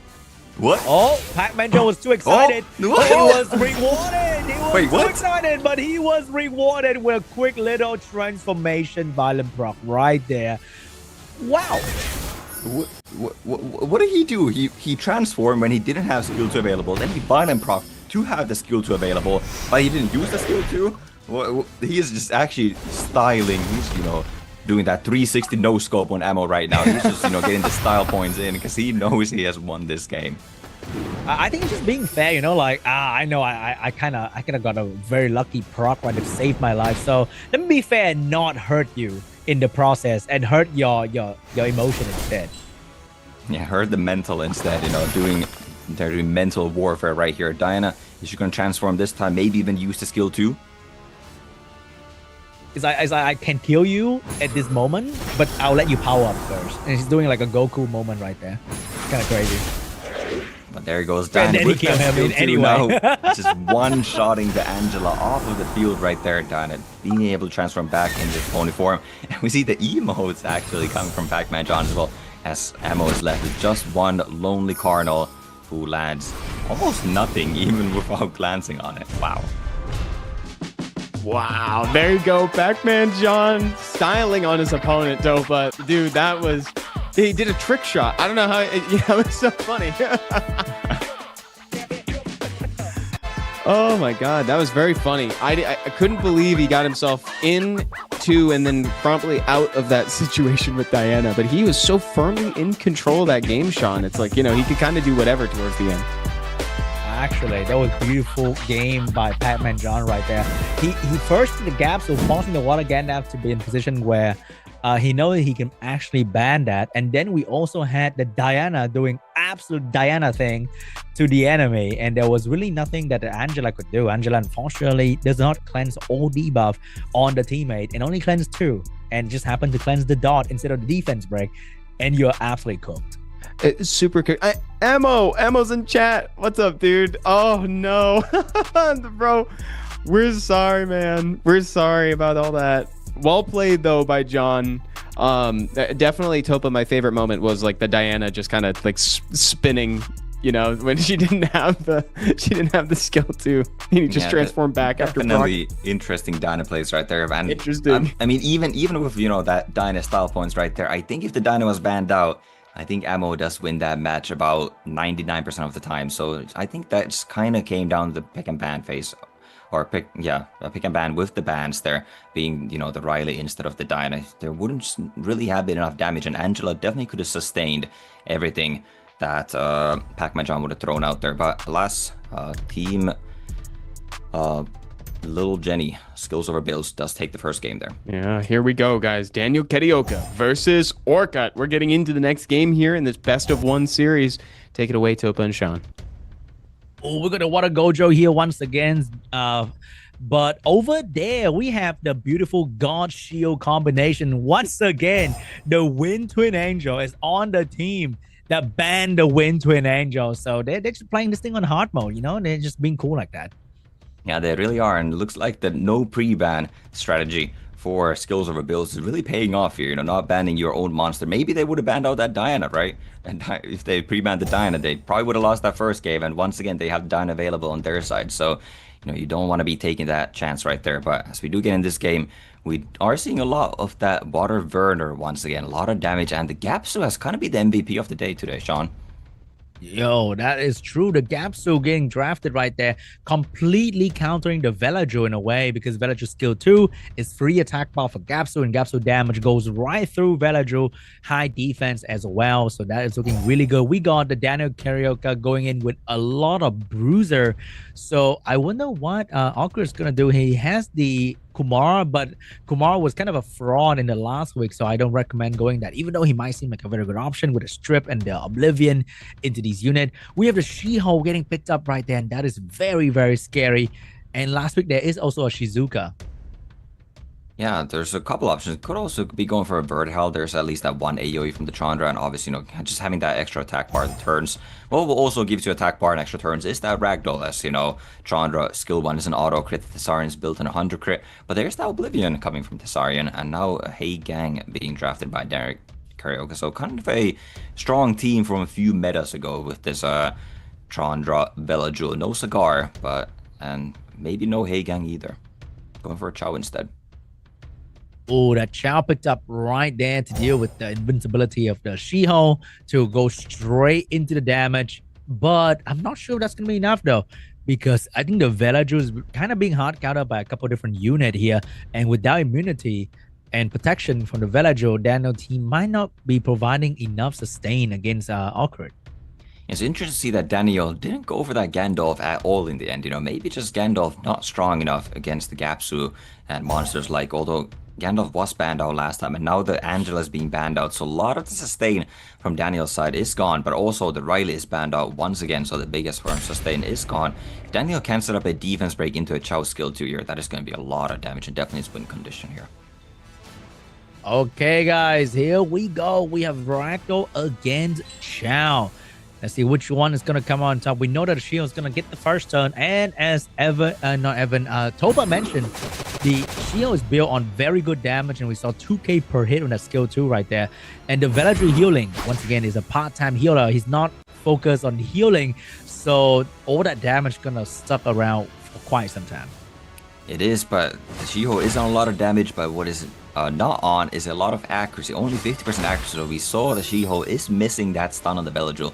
So Velajo can get up immunity and that protection against the She-Ho skill 2 potentially. And the Velajo even resists the branding right there. Not getting stunned by the Burner Bound proc, but still he's looking very low on health right now. But here comes the setup. Sarian with the defense break and the Oblivion into a huge Joust Justice for 23,000, and already Gapsu is more than half in the grave. Oh, they're trying to trade their healers right there. Velajo is under a lot of pressure. Gapsu as well, but Velajo might be the first one to fall. Velajo went down to the Water Gojo immediately, but now we have the slow debuff coming out from the Chandra. That could, I mean, it only really worked on the Ragdoll because Gapsu is probably going to die after this turn. So the She-Ho plus the Water Gojo still looking really strong. It is Gapsu not quite going down there. Can he proc out of the debuffs? Not that it matters because he still wouldn't be healing. And Chow with a simple skill 1 definitely going to be taking that monster out. So we do trade the healers. And Chow is now the one unit left on the field with healing. So Orchid definitely making the wise decision of going for this Chow first here. That's why I almost would have liked to see Daniel defend that Chow over the Tsarn. Tsarn is built on revenge. So you almost don't want to be hitting that monster. And Chow just absolutely vanished from the battlefield. Where did he go? It is a 1-for-1 trade constantly, but Awkward always the one to make the first kill. So Daniel is always trying to play catch up, and at this point the catch up is just getting harder and harder because he cannot trade the Chow with the Ragdoll. Ragdoll was just too tanky, and there was no one that can move to kill the Ragdoll, even though he was slowed down and he's Oblivion at the moment. But the Chandra is now going down soon as well. Not looking good for Daniel at all because the Thessarian at the end of the trade will have to deal with 2 water units, and by just a lot of physics, that doesn't sound very good for the Thessarian. It definitely doesn't, especially when Thessarian cannot remove any buffs. There's going to be a 2-turn immunity, 2-turn invincibility sitting on top of She-Ho. So Daniel knows he is waving. Good game to Orca as Orca takes match 2. Well played by Orchid for sure. Yeah, honestly, Sean, you put it so eloquently. It's like, Daniel just was playing catch up the whole time.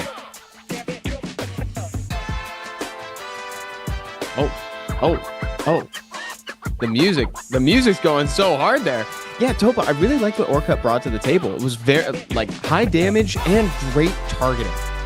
Yeah, you definitely have really good targeting right there. Just going straight for that healer, knowing that, Bella Jewel, even though you have the Gapsu that is going to be countering that, your Gapsu is going to be the first target as well. So you really want to be getting rid of that healing as well as the immunity. We saw how much that She-Ho really did, even with that 50% accuracy. It did miss the first stun on the Bella Jewel, but it did get those skill 2 stuns throughout the game on the Thessarian and the Chandra, which don't have resistance. So that lower accuracy is not a problem against those monsters. Yeah, and it was very well and methodically done, going from one monster to the jumping over to the Chow, which was going to be a problem long term, especially for your She-Ho. It was like some RTA 101 there, Sean. Orca just brought the right targeting too. Pretty much right draft, right targeting, and he was always the one to get the kill first, and then he gave the unit to the enemy and end up winning at the end, because if you're trading 1-for-1 and you're not trading at the same time, the guy who takes the kill first is always going to be at the advantage. So we're going into the next round between SeanB and a little Jenny. Can't wait to see what they're going to bring to the table. Yeah, and a little Jenny being the other team captain. Daniel Karioka losing his match there. Oh, he was the team captain for Skit's Sons, and now a little Jenny for Skills over Bills. Let's see if she can show up for the team here, Topa, because again, in these best of ones, the stakes are a lot higher. They definitely are, but who really needs to show up is SeanB for Skit's Sons here, as they actually started this week down. They were in the last place in the leaderboard. They're the only team at 3 points, and right now they have not secured a single point this week, so they really need SeanB and then maybe the GOAT of our Ventus to clutch up here and at least get them 2 points, which are every single point is so influential in this tournament. Yeah, Evan. that's why they put him at the end, Sean. Varventus is going to clutch it up again. Oh, we have a player change here. I think they bought the other team captain apps to their team now, so a little Jenny team's even stronger at this point. That's so funny. And Abs is in chat, said, who's that? Does Abs know about this? Looks like that might be a surprise, getting referenced by your enemy team. That's awesome. Yeah, look at this. Varventus looking serious. I think he knows that he's the anchor, Topa. Yeah, he knows, and SeanB also getting locked in here, ready to go as he faced off against the other team's captain, Lil Jen. This might be a message to send as well, You took down our captain, we're going to respond right back and take down your captain. Yeah, let's see if he's able to do it. A little Jenny being the only team captain in this matchup that's still on the table. Let's see if he has what it takes to take her down. She did great last week. Maybe she can do it again this time. We'll see. We're getting into the pick ban phase, and remember that Angel Bond is still in effect. That means the Wind Twin Angels are off the table for both players in this matchup. So whoever side it's on can't be picked. Although we did have Skills over Bills forego the use of their Angel Bond. So there's only one as opposed to 2 monsters that are banned out before we even get into the game. Let's see what they got for us here. SeanB versus a little Jenny here. Topa and Sean, take it away. Here we go, and so far, as Evan mentioned, Skills over Bills did not use that Angel Bomb, but it has worked out very well for them as they are up 2-0 in this team fight here. But now we get SeanB into the first pick, and once again, it is his team with the Wind Twin Angels. They have literally just nerfed themselves 3 games in a row, Sean. That is just actually unbelievable, and that is the fun thing about this rule, where you can pre-ban a monster before you get to see your deck, and RNG just somehow said, nah, it's not today.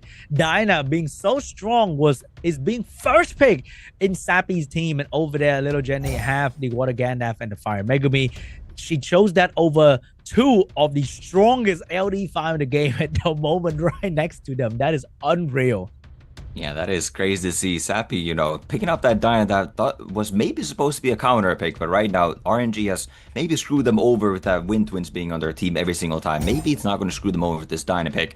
And SeanB now going for a AoE playstyle here, going for a Chibu, which we haven't really seen at all, even in week 1, and definitely not today in week 2, as well as that Lamila, but that Gandalf is a pretty huge counter to both of those, Sean.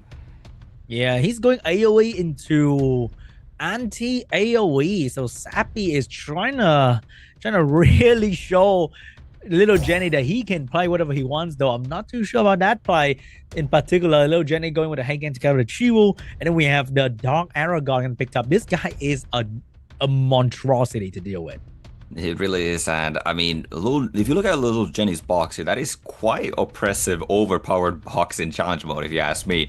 There's the Water Gandalf Angela combo, as Sean, you mentioned, probably has the two strongest LDs as well in that Dark Aragorn and the Lycorang, and then you have the Megumi, the Heigang, the perfect two picks to counter this AoE playstyle. So Sappy is going to be really struggling here to get something going. Picks up that Shiho, going for that turn one. Probably has to ban out the Heigang to try and get something going turn one. And then maybe going for that Chao Hail Mary solo, which right now doesn't look too bad as there are no wind monsters besides that Shaha in the last pick. But the crazy thing about the Dark Aragon is that his entire kit actually helps to counter Chao. He can single target pushback, he can slow that unit, and then he can defense break, which are all the things that Chao have in his Nightmare. It really is. So this is going to be a very uphill battle for Sappy. I think he has to ban. There's a mandatory ban on the Heigang here. And just trying to control. But no, it is going to be the Dark Aragorn getting banned out. And this is going to be very difficult now to get through a Heigang plus a Gandalf with the constant buffs. Oh, not only he has the Heigang for the turn one, he has the Heigang for the entire match now. Due to the constant buff of the Water Gandalf. So this Diana has to perform overtime. And when she does that, the Fire Megumi is there to say hello as well. It really is. So this is just a very, very solid drafting from Jenny, but obviously, maybe getting a little bit blessed by the RNG gods here with the monster selection phase as well. Shio getting that turn one, obviously the fastest monster in challenge mode, but does not connect the stun, which might be good, as the stun would have just been cleansed up by the Heigang passive and giving the whole team attack bar. Now only that Shaha is getting attack bar, and well, the Megumi from its passive. So we have the damage focus onto the Diana with a free death break. that is so beneficial for Jenny. And Jenny also have the shield of Gandalf to deal with the Lamila after this turn. So the game is going a little bit too well for Jenny at the moment. Yeah, but another interesting note here is that Jenny did go for that 28% speed lead, while Sappy only has a 24% speed lead, which once again actually makes the Gandalf outspeed the Chiwu in this mode, as the Gandalf is built on a swift build. And the Chiwu is, I believe, 1 speed faster than the Gandalf, but with that speed leader difference, makes all the difference, and this Megumis is having absolute field day here, just strip stunning a water monster right there in the Lamila. Oh my goodness. The 2 damage dealer of Sappy, it's just not doing anything. Like, they're not even taking a proper turn, and by the time Diana takes his first turn, it's already done. The horse is dead, pretty much. And the next target is going to be Lamila, who's usually very tanky. But unfortunately for Sappy, Shahat is the unit to deal with tanky HP skiller. It really is, and this Chiwu can't really do a whole lot here. You want to get that buff block out there, but the only unit you can get it out on is that Heigang. As any other monster, you would be removing a buff, and then Heigang passive would be activated. And once again, just kind of goes to show that this Heigang definitely should have been banned out, and you would have had a much stronger turn one. And oh my goodness, I mean, you know what? At this point, you probably could have banned out Heigang and the Aragorn, and you still probably would have lost this Megumi alone. This Megumi has back-to-back violent proc into a stun on a warrior unit. That is just absolutely unreal. Dinah said goodbye on her own terms. Yeah, Dinah didn't want to be a part of this world anymore. Didn't want to leave the world with this Megumi performance. So, he just pieced out right there with that violent proc. And Megumi with another violent proc. How is this real? The Shio actually overperformed right there with a 2 stun with a glancing debuff, so that's not too bad. And Shio just had enough and said, like, Seabao Megumi, like, you're not getting any of that turn. Yeah, Megumi now put to sleep. He's definitely been working hard enough here. He deserves some rest right there. Shio does connect the stun, even at that 50 accuracy against the 100 rest monster. And the Gandalf, once again, is built on a swift build here, so cannot proc out of that stun. And there are no shields on Jenny's side.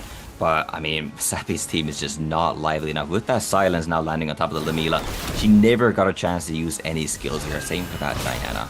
Oh my goodness. The Chiwu saw Megumi and be like, hey, I can do that. Like, he turned on his Sharingan, trying to copy everything, controlling everything on the side of Jenny. But even with that, astounding performance from Chiwu, I still think that Jenny has this one in the bag. I think so as well. Lamila is only on a 1-turn silence right now. If Lamila procs her, I believe she is living from the... Ooh, is she living from those dots? Can she get the proc? Doesn't get the proc anyway, so I guess we'll never know. Maybe she would have lived those dots, just barely gotten a full-on damage skill 2 right there. But once again, the challenge mode monsters are very tanky. That skill 2 doesn't even do a whole lot. And even then, it probably would have been over. But right now, no chance for Lamila to move. And that's just more attack buff for Jenny's side. And we'll see the Megumi performance once again. Can we land the Water Monkey? Oh my god, he actually took a break because he know he has already won the game. I mean, Monkey can actually do a bit more work here. A bit of stun, a bit of damage. But there are still going to be strip coming out from the Shahad. There will be strip coming out from the Hagang at some point. And without Lamila on the field, there's just way less damage than it should be. And Chiwoo right now is now suffering from the dots from his wind unit.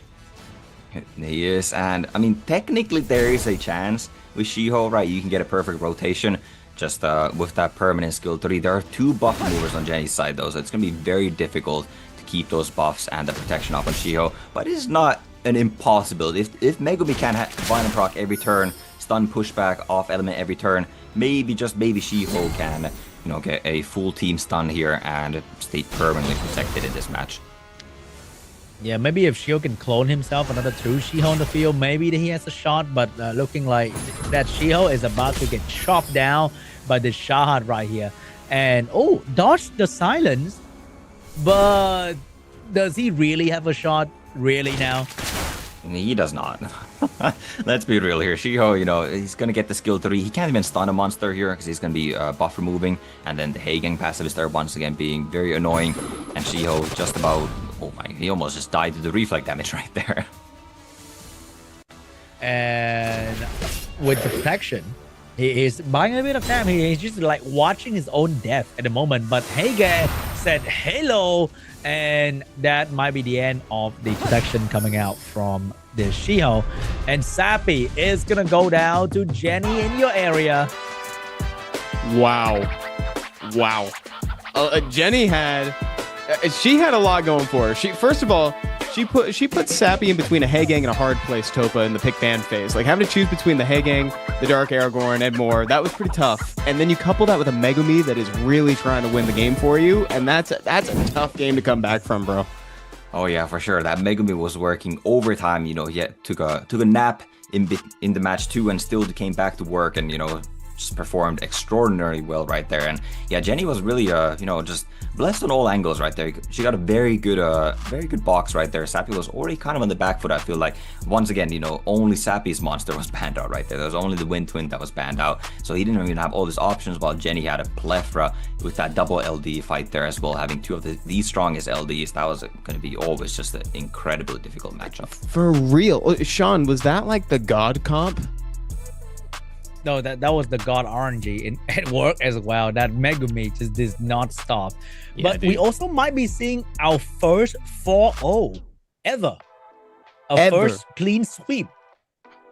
It's so different from last week, because you guys remember last week we kind of had that interesting like mirror situation where, you know, it would be like 2 points on and off and follow the same pattern.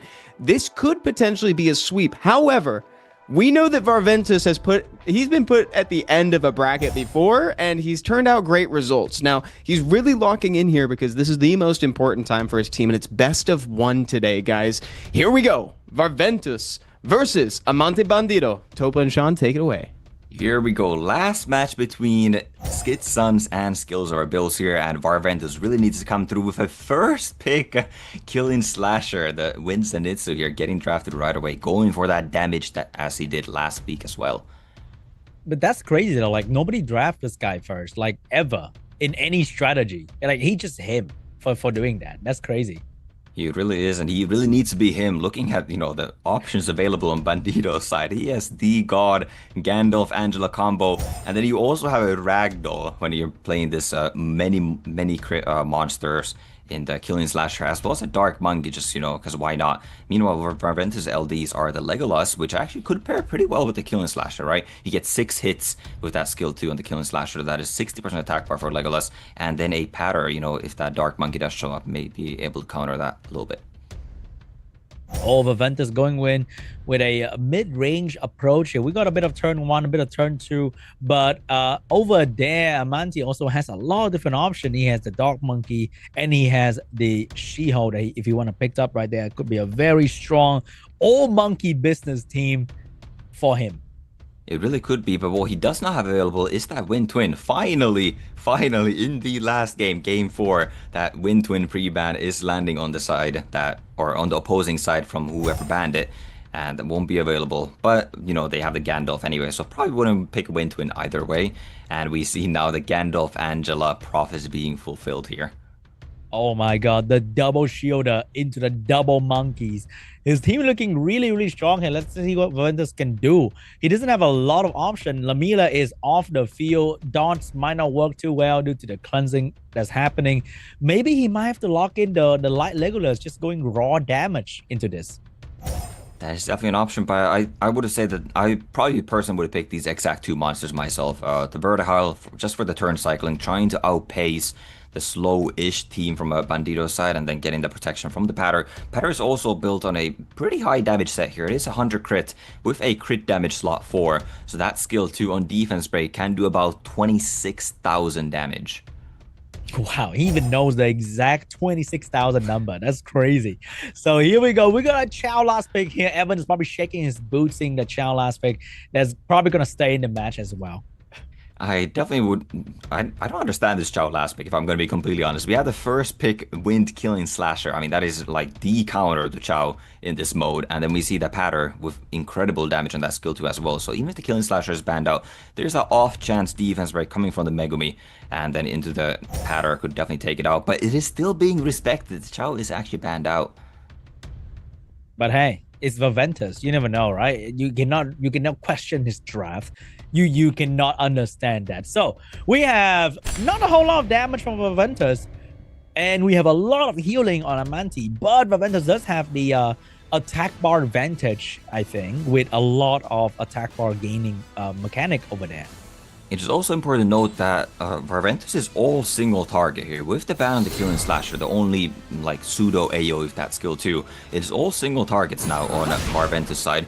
So he can definitely just focus on one monster, not give a whole lot of attack bar, and he can constantly remove the shields with this Megumi. So I do quite like Viventus' position here, as he just needs to focus, this Dark Monkey exactly here. Just go for the Dark Monkey, the Wind Monkey is way too tanky.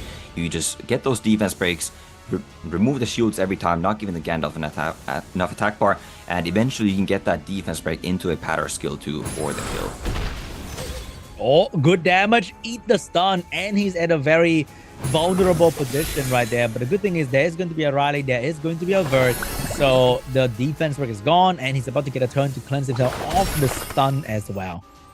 Yeah, Patter obviously doesn't cleanse that stun, so Riley getting that nice 50-50 to remove the defense break, and now obviously everything is way too tanky for this low damage Xingqiu to really do anything. Does get a stun on the Riley, not that it really matters since the Patter will be outpacing the team anyways, and then cleansing the whole team up. And now we can see the Megumi go and remove those, that does remove the shield there, and could even be getting a stun on the Dark Monkey here.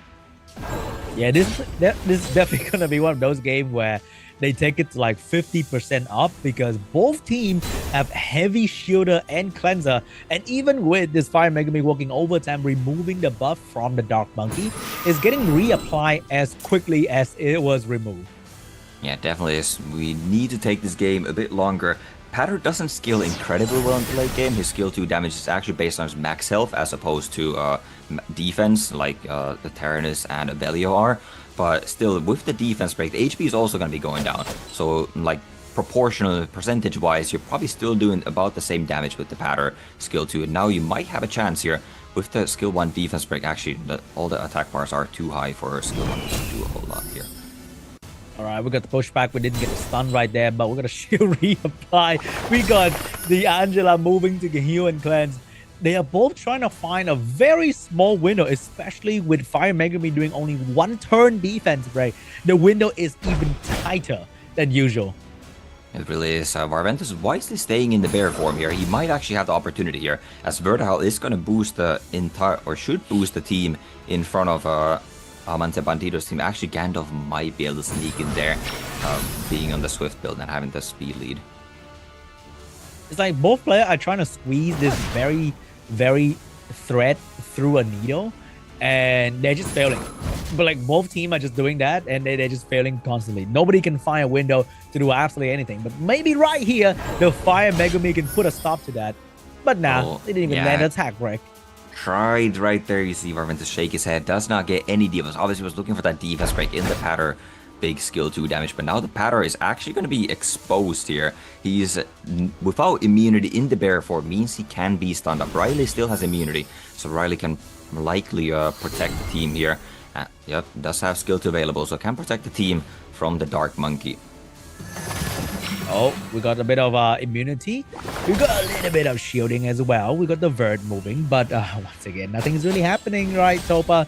And maybe at some point where it's 50% attack up, we're gonna have like a turn with a Dark Monkey defense break into a Wind Monkey crit that could kill something. Could.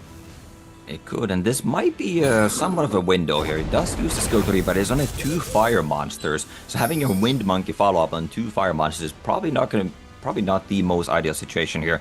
He could do this in skill 2 or Wild Blow here. Yeah, just transforming back as he does have the Moonlight's Grace skill 3 available next turn. And see, that is pretty good damage coming out of this patter. If there was defense break, that is likely one-shotting. It's kind of funny that even the Gandalf skill 1 did pretty good damage with the Verd right there. But he might risk it for the biscuit. The window is open. Oh. He's going in. He's going into that window. He's trying to get it done right there. The Dark Monkey will get a turn, but will he get stopped by the Fire Megumi? The Fire Megumi does not have skills available. Is it going to be a Jenny Fire Megumi here with getting that violent proc? Unit moving. Oh, no violent proc today, buddy. Wow, just denied the opportunity fully by a Wind Monkey. This Wind Monkey is really doing God's work in this game. Oh my god, the crit coming out of the dark. It's alive, but he dies with reflect damage from the shield.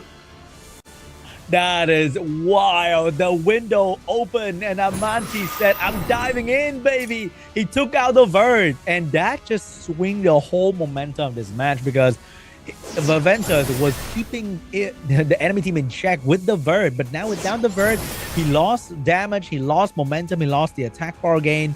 He kind of just lost the game right there.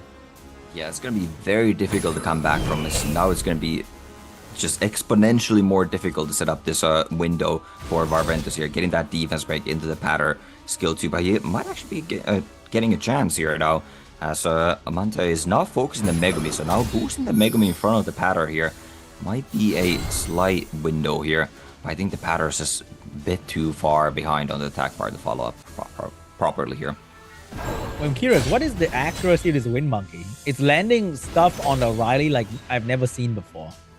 I believe the Wind Monkey is actually near max accuracy. I think it's about like 60-something accuracy, and it has accuracy on the artifact. So it's very close, if not max accuracy, which is quite funny to see, as you don't normally see that in on the ladder. But this Wind Monkey is quite consistent with those stuns, and once again, it gives up damage in order to do that. Now I understand why he's on crit rate. That allows him to have such accuracy. And the Riley is about to drop that as well. A little bit of healing from Bada might keep her alive for 2 seconds longer, but the moment any else... Oh, wait a minute! I need to shut up because the Riley woke up and decided to take the match a bit further. Woke up and decided to prolong the inevitable here almost at this point, because I mean, there is the window, right? It's always been Megumi defense break into patter skill 2, but it's just so difficult to get that off without the vertical. The speed tuning has to be extremely tight for that to come to fruition here, and this Wind Monkey is doing so well here. It stunned this Megumi multiple times. It crit on the vertical that eventually led to his downfall, and this one I'm actually not sure about, but I don't believe the Dark Monkey is built on a crit rate build here in challenge mode, so getting that crit on the vertical to like finish it off at the end was very, very fortunate as well. And I think that is pretty much it. Unfortunately, Varventus cannot carry his team to victory today. 2 units down. Manti still have his great wall of skill over builds over there. Double shielder, very tanky unit. And Pada is not very well known for his damage output at this point. Yeah, at this point, it is just definitely too little, too late. Oh my goodness. Now you get the defense break. Yeah, it's just too little, too late. Not that it even matters, because it's once again 1-turn defense break. Would have been cleansed up either way. You see the monkey summon the dark clouds. And maybe it is a crit rate monk, because we are seeing a lot of crits coming out of that monkey, so I could be wrong on that. But yeah, monkeys with the skill 2 damage, double crit on the bird owl, ultimately took it down. That was the engine gone from Barbento's team, and you know, the rest is just slowly following as Amante Bandito's entire team is at full health, like the match just started right there. Amante Bandito taking his team into the full sweep, securing that last point for his team. Man, Topa, my favorite part about Summit is getting to see the players' reactions with their team. Seeing everybody celebrate when Verd went down was so fun. Oh, absolutely. I love player cams. It's always such a treat to have player cams on in tournament, especially in a team tournament like this. You know, it's not 1v, well, it is 1v1, but you know, you have 3 other players that are cheering for you and, you know, praising every single RNG that you get going your way alongside you, and then, you know, shaking their head, consoling you when the RNG goes bad. Yeah, it's like you said, dude, it's actually secretly 4v4. You know, it's what it is, right? It's the whole team fighting the entire other team. It's a very fun, very unique format for this. And look at that, guys. It's the first full sweep by a team. We haven't seen this yet. We're on our second week here of round robins. And that was a pretty incredible series of plays from Skills over Bills. Well played to everybody involved. Man, and Sean, on the other half of that too, Varventus, you could see him shake his head as he just gradually started realizing that window you were talking about, that opening was getting way smaller.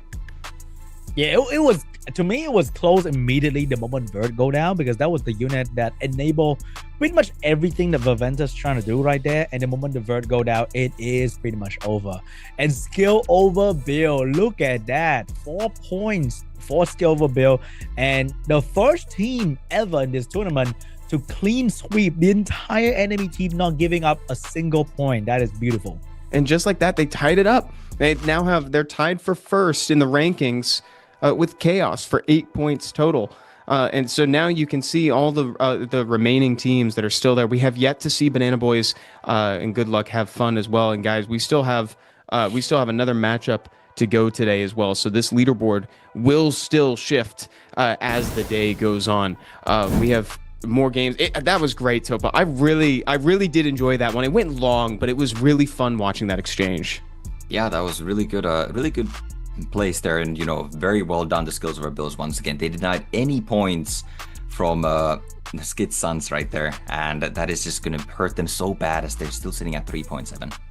Yeah, exactly. Let's see how this leaderboard shakes up going forward as we get into our next matchup after this short break. Don't go anywhere. We'll see you right back here in a second.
Should've wrapped you in my arms. Should've never let you go, let you leave.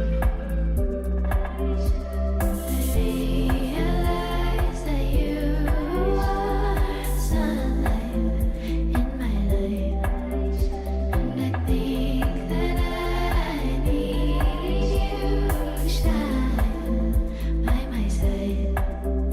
And the nights that I'm not sleeping, I only wanna feel your weight next to me.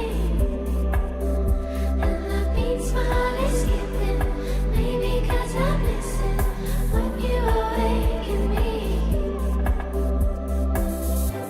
I wanna write you love songs, I know that I've got loves to prove. Hello, everyone, and welcome back again to the Americas Summit, where we are off to our last matchup of the day in this round-robin format. Now, we get to look forward to seeing Good Luck Have Fun versus Banana Boys, led by True Whale and Apsy. Sean, this is a super fun matchup of teams. Yeah, and I wonder what they're gonna pre-ban because the last team pre-banned something different and it went horribly for them. So maybe they will both choose not to pre-ban? Potentially. I'm wondering. I'm honestly wondering the same thing, dude. Do they choose not to pre-ban anything? And that kind of, like we said, it's got pros and cons, right, Topa? Yeah, I mean, that worked out extremely well for Skills Over Bills right there. They chose not to pre-ban anything, and well, the results speak for themselves. They took 4 points to 0 over Skid Sun, so maybe it's better to just not pre-ban, not take that chance that you ban out one of your own monsters. Yeah, because you're sort of trying to hedge your bets. You're hoping for something that's going to be popping up quite often, and you want it to hinder your opponents more than you. And it seemed like, you know, that might not have been the case in that team matchup, but it's tough for them to plan for that. I'm hoping that both of them utilize the Angelmon. So what do I mean when I say that? If you're joining us late, guys, there's a new item in play today for the summit. It's called the Blue Angelmon, and it allows players to pre-ban a monster before they even get into the pick ban phase, which is really cool because that's not traditionally something that we get to see in challenge mode. And it also means that we could potentially see some different pick diversity in the pick ban phase. And well, Sean, we thought it also meant that we got to avoid maybe the Water Gandalf, but we have not. We haven't seen that today. I will be Indeed. first. So I guess the Water Gandalf is going to be a mainstay for the show. Penguin King hit me with the Evan-splaining in chat. I gotta explain it somehow, Penguin King. Thank you. Also, the Banana Boys, Topa, they are really like, they are living the banana lifestyle. Yeah, they really are, and looks like GLHF has duplicated Jeff Boladau in the meantime for their team. So Vinny, it looks like, has been replaced by a duplicate Jeff Boladau this time. But there he is. Asia codes weren't the Vinny same. makes way to the screen as well. Surprise! It's the substitution jutsu. It's They Vinny. did. I'll do on the Vinny and screen. then myself. There was Dude, a there's re-app code. There's some heavy hitters on this team here, and the True Super Whale once again Tournament or joining us whatever it from the was? space station. I love that. SMT, or is it? raring to fight. No, it was Topa. like whatever the Yeah, Abs the putting Pan himself Asia up Cup or first in whatever. that I first can't match, remember the name of leading it. It was his like the team as Japan team versus China. captain, leading the Charger today, and Vinny will be taking him on in that first round as we populate today's final two teams facing off these matches here. That's right. And chat, just to like remind the everybody Interlude. as well, we're still in a yeah. best of one. The stakes are higher this time. There's more pressure on each player All to right, really perform Rhino during their and set Guillermo. because they have one chance to get a point for their team. And we've already seen how Good luck, impactful Rhino. that can Go be against T-Dub for himself. people like Skills Over Bills, where they did a full sweep, all 4 players won, and that accelerated up to them. It accelerated them up to a tying position on the leaderboard. So if Banana Boys or Good Luck Have Fun have that in them, they better bust it out now because they gotta start locking in. right RNG here. box, RNG procs. Oh, we can I- hear the dice nobody has philosophy kinda there, Sean. done the, RNG and position procs. That's swapping what he's yet. banking on. That's what he's banking on. All right, we'll I go with think Jeff we have and not then seen Garchomp. a single position swap for the tournament just yet. Did you I make think that? they're happy team with the show icon? that they're giving Or us. Steel Sentinel? You know, I think these teams, they know No, they're we giving had us a choice. content right here. True Whale Well, I know we versus had a Rhino, choice. Apps versus Vinny. These are matches I want to see. This is there's no need. I love this, but I would love for them to use the Angelmon Topa. So looking ahead here, knowing what we know now, are there any monsters that you would now prioritize if you were in these teams' positions? I think I would prioritize monsters that like really break down a playstyle. What I mean by this is probably a Hey Gang or a Fire Megumi, units like that. Like if you get the chance to like play this AoE playstyle, you don't want to be then just the opponent slaps down a Megumi and a Hey Gang, and then you're like, well, why did I even bother playing AoE playstyle when the opponent has those monsters available? So I like to see some of these monsters that like really just hard counter a specific playstyle, and then just kind of roll the dice and hope that you get that playstyle that is hard countered by those monsters. Yeah, dude. Honestly, that's what I'm talking about. I'd like to see Hey Gang in the pre-ban. That is something I want to see. If I was in these players' position, I would use my Angelmon to pre-ban a Hey Gang. Sean, what about you, dude? I think it's definitely going to be the Water Gandalf here, because if there's something that hard counter every playstyle, it's probably the Water Gandalf in this tournament. Because even when you go single target, you might think, oh, he's only getting 20%. It is still 20%. Like he is still moving constantly and getting rid of the debuff, healing the team, and it's just a huge pain to deal with. And if you pair that with just any other source of shield, then he's getting bar all the time. Now, I'm happy to report that we are seeing Water Gandalf is banned. Water Gandalf cannot be picked for the next 4 games. We saw both teams select it. There you go. And so, Sean, look at that. Congratulations, man. We should declare today a national holiday with the Water Gandalf being banned by both teams. Incredible. Yeah, so that's going to give people a lot of flexibility, Topa. Yeah, that is, yeah. As Sean mentioned, Water Gandalf does counter a lot of playstyles, right? Especially in challenge mode, right? When you don't have, there's no tricks now. There used to be a tricks in challenge mode.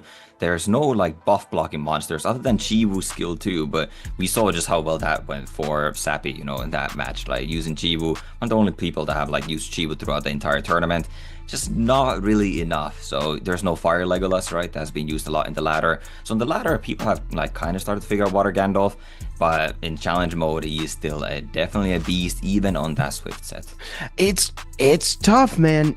We saw it today. We saw Tessarion looking down the barrel of a loaded Water Gandalf, and that was really bad for him. He didn't have the strip available to remove specifically the reflect damage buff, which was the hardest part because it almost knocked him out. In fact, I think it was Zazos that had to plan around that.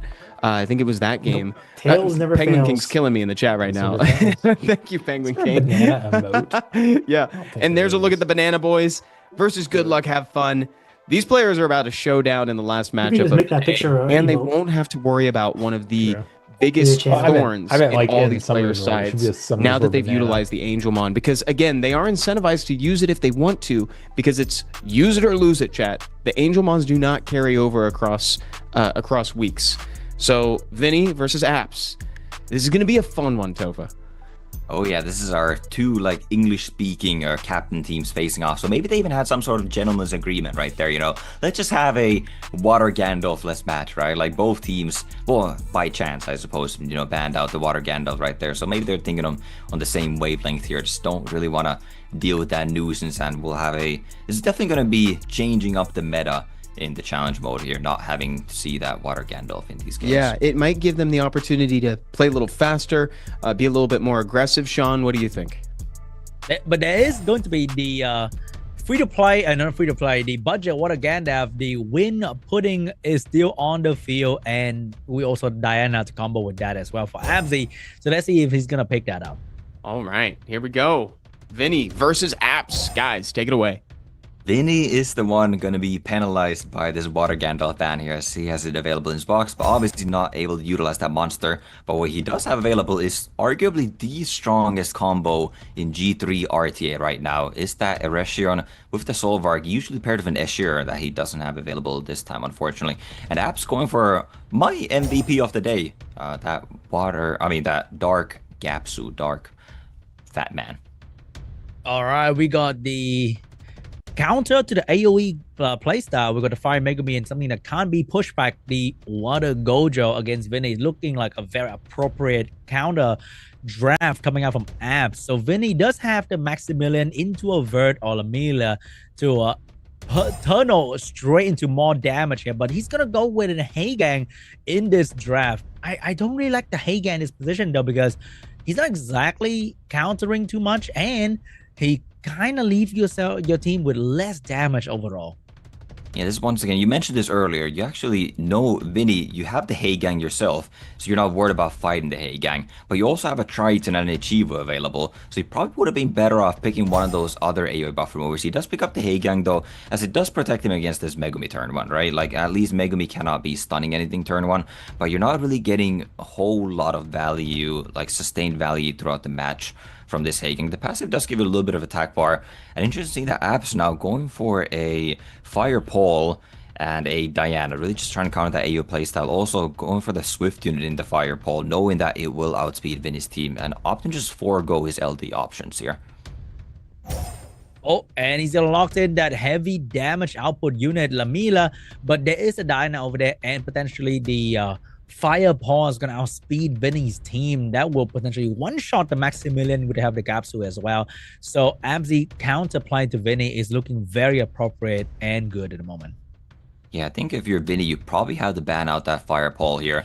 And an Ab's position, I think you probably still... You may want to ban out the Hay Gang here, or you could ban out one of the sources of damage. And yeah, Hay Gang is the ban out here, but the Pole is not banned out.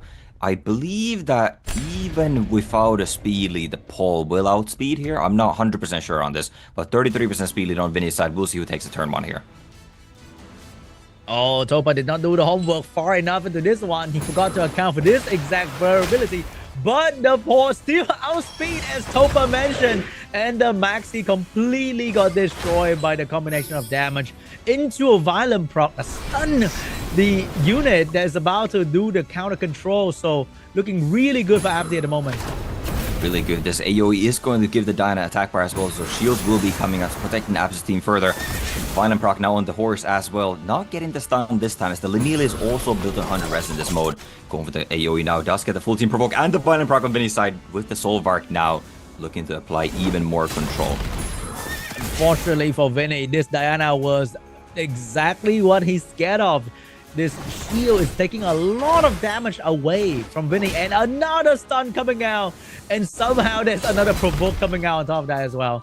As a very crucial stun on that top of that Lamila, as now Abs' team will be able to move out of the branding here, and that's a lot of damage that you mitigate from this Lamy skill 2, if the Lamy ever even gets a skill 2, as now the Dyna is actually getting cleansed. The stun, the 1 in 4 debuff, gets cleansed by the Gaps right there. Dyna is now able to transform, and this skill 2 will definitely take out the Lamila.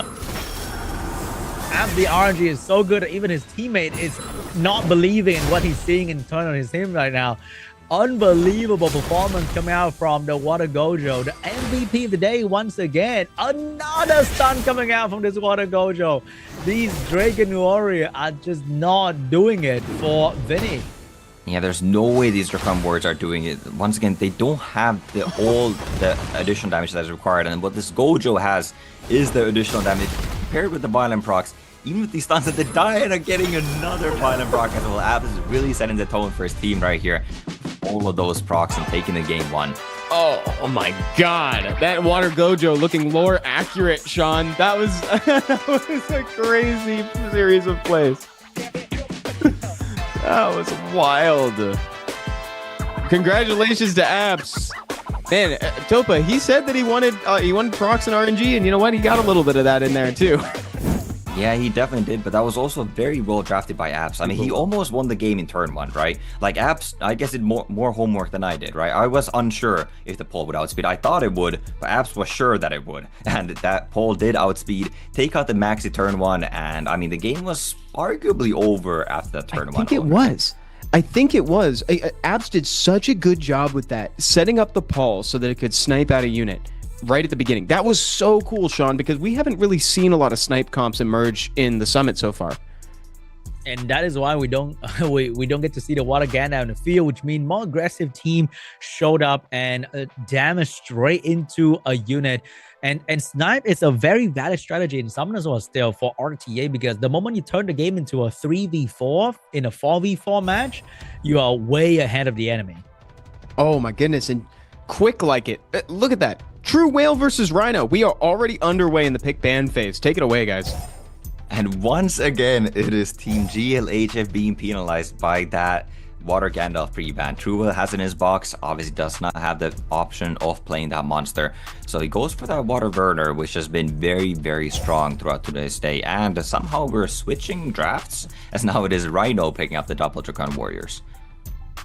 Oh, and there is the anti-AoE Fire Megumi. We have the Diana. We have the Fire Paw. Truewill literally has every answer to Rhino's draft.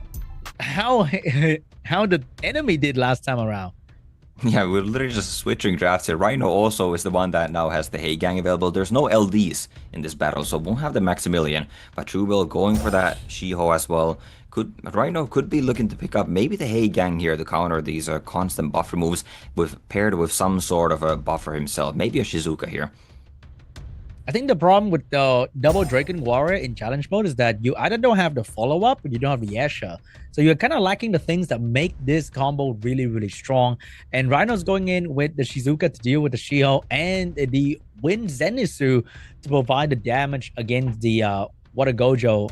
But oh my god, Dinah showing up and the Wind Twin Angel finally getting picked up after being pre-banned in the first matchup and not being utilized in the second matchup. But finally, we are seeing the Wind Twin Angel in this time. Yeah, Wind Twin Angel is pretty solid here. Obviously does give that immunity to Truewill's team. Also has buff remove, speed buff. There's a lot of Wind Twin Angel's kit, so it can be a very strong monster. Also, it's built on Despair in this mode, so it can get those random stuns. And now Rhino going for a Chao, almost Hail Mary solo here. I'm not sure how well this Chao is going to do into a Werner and a Shiho. It does ignore those damage reduction effects, the defense buff as well as the invisibility, but you're probably banning out the Dyna, and those water monsters can still do a lot of damage to you. All right, here we go, guys. Truewill against Rhino. Can Truewill bring us back for the team? And the ban shall be locked in any second now. It will be the Diana and the Shizuka. Rhino is left with not a whole lot of sustain. The Chao only heal himself. So Truewill damage going to be very effective here. Now, Rhino does get a speed advantage here. Obviously, Shiho will be taking turn one. Can likely stun out the Solvark here, just kind of disrupting the follow-up from Rhino's team, as there wouldn't really be any follow-up for the Wintercon. Goes for the stun, does connect the stun, and now the Eretion moves next here, but can't really do a whole lot. He can do some damage, but that's gonna trigger the Megumi. Did get a despair stun onto the Water Gojo. Megumi can go for a stun or can attempt to attack down onto the Wind Zenitsu. He did not get any debuff, and here comes the AoE stun. AoE stun is targeting towards the Shiho. Does get the stun on the Shiho only. Obviously, that Megumi did steal those Will Runes, so protected fully there. Now the Twin Angels going for the speed buff as opposed to the immunity, which is very well played by Truewill here, knowing that with the speed buff he's actually going to lap the team of Rhino, so can still put up that immunity later. Oh, looking really good. We got a stun coming out. We got the Gojo doing the damage. There is a couple different ways he can deal with the Chao in the end game, because there are some attack bar reducing mechanic in Truewill's team. So even though Chao might be a very strong last pick, it still can be dealt with. It definitely can. The Chao needs to get a couple of violent procs, needs to start down in these units. Skill 1 from Chao is definitely not going to be taking out the Shiho right now, so he wouldn't need a violent proc to take that unit out, and he needs, because Shiho is getting back into skills very, very soon, and there's a lot of addition damage sitting on top of the Shiho. Oh, Shiho is still on the field, but no longer after this Wind Zenitsu taking down the Shiho. But that's going to be a trade that Rhino has to make, because his team are looking low on HP as well. It is, but the Wind Zenitsu does have that passive. Resisting the pushback there is also quite huge. The Zenitsu does have a passive where it gets healed 40% and also getting attack buff the moment that it would be dying. This Werner is likely going to trigger that here with the defense buff skill. No, it's 1 HP still on that Zenitsu, so passive still intact. But the Chao is also looking kind of low. No defense break lands either. Oh, and that passive is going to be pop, low 8 attack buff position, so there's no follow-up. And Chao is getting that very important procs right there, but the defense buff really nerfed the Chao skill 1 damage, because the skill 1 does not ignore damage reduction effect. It doesn't, but the Werner is still very low. If this Werner drops before the Chao does, I believe Rhino's Chao will be taking this match. Burner is now going to be taking out the Zenitsu here, but the Chow is still looking quite lively, and actually Solvark is able to get in the skills. Gonna be able to put up threat state, maybe take some pressure off of this Chow, but no, Ops go for his skill 2 instead. Doesn't want to give the Megumi a chance to steal that threat state so that he can just finish off this Burner. All right, the Chow's looking stronger and stronger as we approach the end game, where the damage of True Whale is lacking at the moment. He's now left with 2 support characters, one being fire into a Chow. That might be one of the worst positions to be in, because the slow and the stun might look good on paper, but the Chow is going to take that away with his passive. Yeah, the Fire Megumi probably won't have enough, you know, he can proc all he wants, but even with all these procs, he's probably not going to be able to keep this Chow at bay. Let's get the Violent proc now, push back that Reshion and stun it. The Solvark, not using those skills, really doesn't want to give threat state to True Whale's team here. So kind of a counter by the Megumi, but it doesn't matter as this Chow will definitely take this match. I think this is where a draft out overpowered the violent procs that could happen, because it doesn't matter what kind of violent proc Fire Megumi can get at this point. I think Rhino can probably press the auto button and win this match. He definitely can. There's nothing to stop this Chow at this point, and I mean we still have both Dragon Warriors alive here as well, as Chow now takes a turn. Even a skill 1 will take it down. Rhino doesn't care. He just sends the Justice in, 29,000 damage, downing the Megumi, and Rhino taking game 2. All roads lead to Chow, chat. That's Rhino's teaching us that lesson again. Sometimes a Chow is just the right answer. Yeah, Chow is, you know, if he can deal with those counters, there were a lot of counters to Chow, to be fair. There were 3 of them to be exact. But Chow then again also does kind of counter 2 of his counters, right? Like, you want to counter Chow with damage. Obviously, debuffs don't really stick on that monster, so you need that damage from the Shiho, the Burner. But then Chow also just ignores your invisibility, ignores your defense buff, so he can deal with those monsters quite fast. And since there was no healing on True Whale's side, the Chow ultimately outlasted those monsters and took the W. That's the toughest part about him, is it feels like you can't lock him down. You know, if you can't reach that critical mass of debuffs on top of him to like really get through the passive that cleanses too, then you're just gonna get outpaced. And that was a tough one. Rhino showing dominance at the end through that Justice as well, takes out True Whale in this best of 1 match 2 in GLHF versus Banana Boys. Now we're looking forward to Jeff Bolladell versus Jeremo. So yeah, Sean, I'm telling you, dude, all roads lead to Chow. Indeed. I think Chow's like the king of gaslighting. He makes you think that, oh, I can deal with him, and then you don't, and then you die. It's crazy.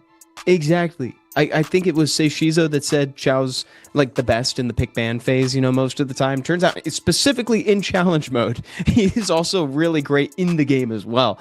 Okay, so now GLHF is probably looking at how to cut their losses at this one. And again, because this is a team-based challenge mode competitive scene, these guys can take these learnings together. They can kind of reflect on this, talk about what's lacking, what isn't working. And Topa, if you had to give one piece of advice to them, or maybe a monster to look out for, what would you tell them?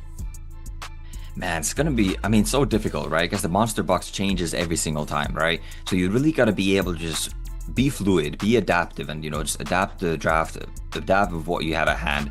And I mean, we saw how well Apps did that in the game 1, right? Maybe, you know, True Whale could have taken a page out of Apps' book right there, going for that fire pole, trying to get that outspeed and, you know, snipe a monster. But yeah, it really just depends on what you're given. Exactly. Yeah, it's luck of the draw in what 14 monsters you get. And that's why we say improv and, you know, quick thinking is really on show here for challenge mode. And it's the fun part. All else equal, how can you handle a changing situation in the pick ban phase? And it's tough out there too. And we saw a really good combo in there, Sean. We saw Erechion and Solvark joining up, which was really fun. They've been dominant in RTA, in regular RTA ladder as well. Definitely, but they also provide so much value in just 2 monster, and giving something a 33% speed lead for Arena just completely make it so viable. And he kind of make Oliver disappear in RTA as well, because people are just trying to go for that character instead of going for Oliver. Yeah, the multiple AoEs, the strip options. He's a great starter for that reason. He's everything. Yeah, giving somebody a 33 lead is a really good way to accelerate their play rate, their pick rate, and also inadvertently their ban rate too. Guys, Jeff Boladell versus Jermo. We're getting into it right now. Let's see which of these players can take home a point for their team in this best of one. Again, I want to remind everybody that Water Gandalf is just as banned as he was before. These players still don't have access to him, even if he looks all tantalizing in their box, because they both agreed to ban him. They both used their Angelmon to ban the same character, which is so funny. And it's given us a lot of volatility in the pick ban phases, which is what I'm personally super happy about, Topa.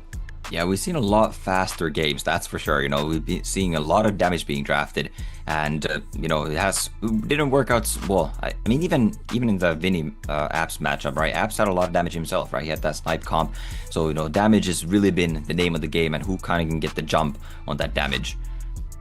Yeah, it gives the opportunity for big explosive plays. It makes snipe comps even easier to get going as well, and it makes people less dependent on some of those secondary and tertiary monsters like Angela, the Wind Pudding Princess, going in here. All right, everybody, here we go.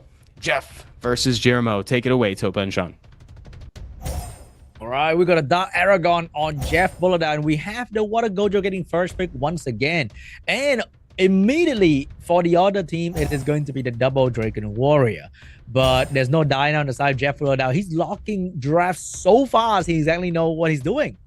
Yeah, he has 40 monsters, but all he needs is 5 because he knows exactly what he wants to draft here. And so far, we've seen an exact replica of that game too just now, where Team GLHF opens with the Werner and Banana Boys responds with the double Dragon Warrior. And this time, finally, it is Banana Boys who is being punished by that Gandalf Angemon ban, and Gandalf is not available for them.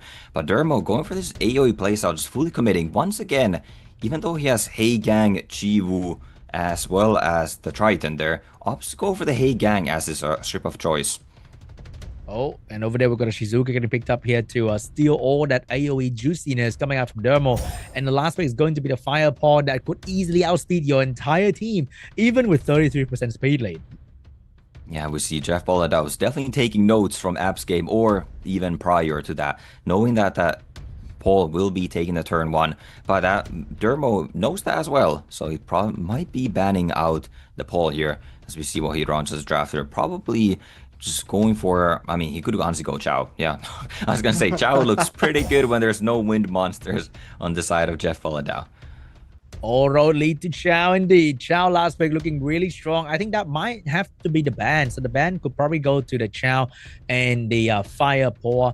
But that means Dermo has to deal with this Megumi and a Shizuka while having 0 increased cooldown time for the Shizuka. So if he missed just a little bit of his control, then he's going to be in a lot of trouble. Oh, hold up.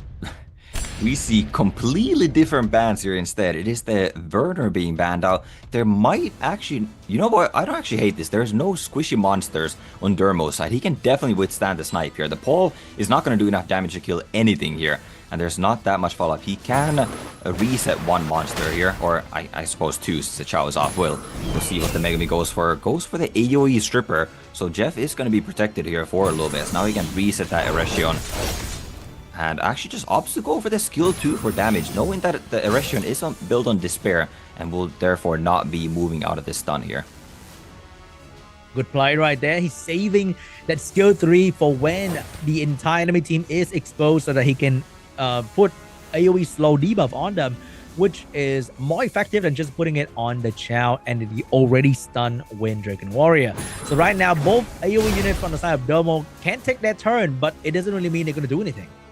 Yeah, they're not going to do a whole lot in the Shizuka protection here, so very well still, just getting that Fire Pole right there. It means that you can still get the turn 1 and enable your team.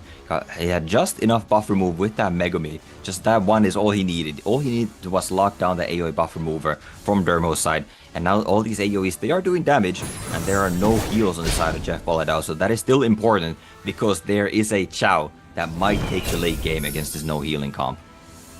Oh, we got a huge stun onto the water unit as well. Looking really good for Jeff Pollardale. He's controlling the flow of the match. He's taking down all the Dragon Warrior usefulness. And here comes that devastating skill 3 from the Dark Aragon.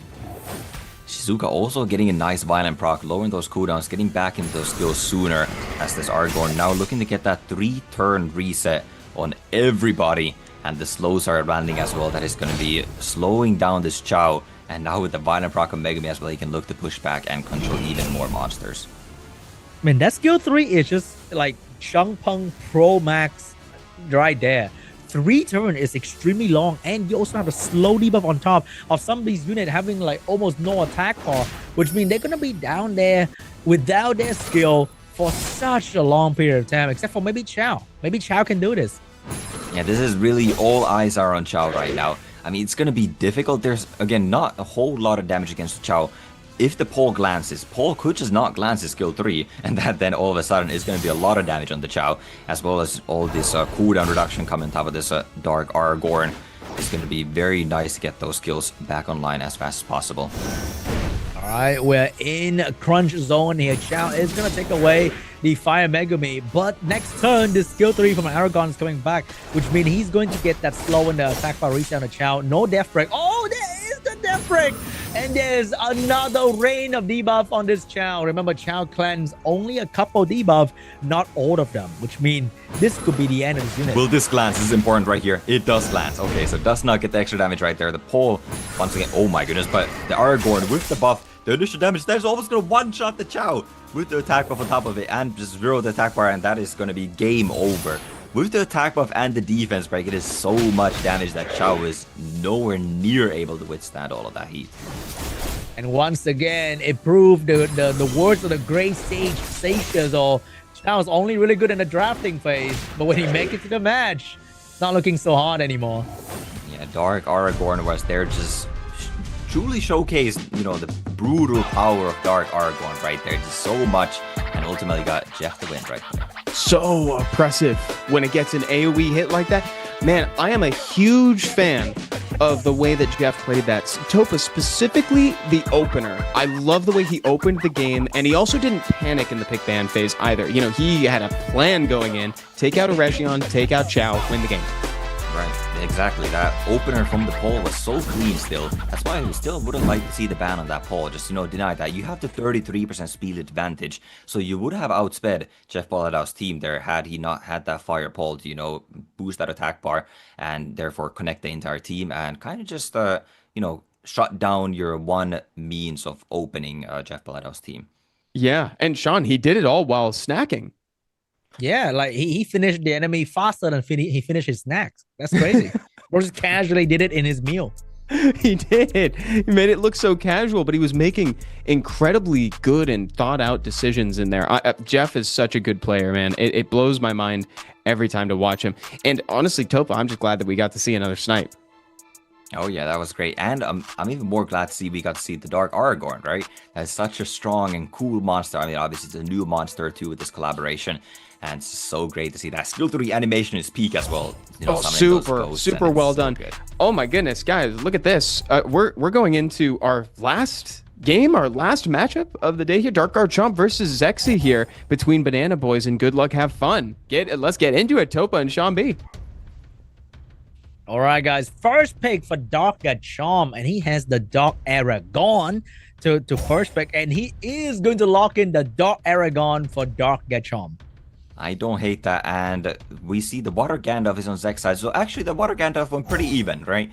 2 games, it was on GLH of his side, and 2 games, it's now on Banana Boy's side. And so far, whoever has had the Water Gandalf in their box, obviously unable to use it due to the Angemon, has lost the game.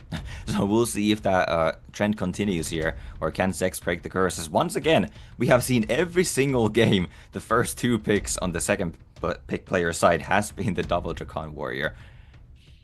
But whether the double Dracan Warrior can actually perform is another question. And we also have that Fire Paw doing exceptionally well in these matches, outspeeding, taking the initiation, and winning the match. Yeah, that's been very crucial here. We'll see if Dark Archon is going to leverage that fire pole here, as he does have that available. Would like to see, he does already have some buff removers. Ooh, going just for full-on AoE. If the Chibu is banned out, you are getting outsped here, but you do have the Hate Gang to kind of make up for that. This is a very strong draft coming out Dark Archon here.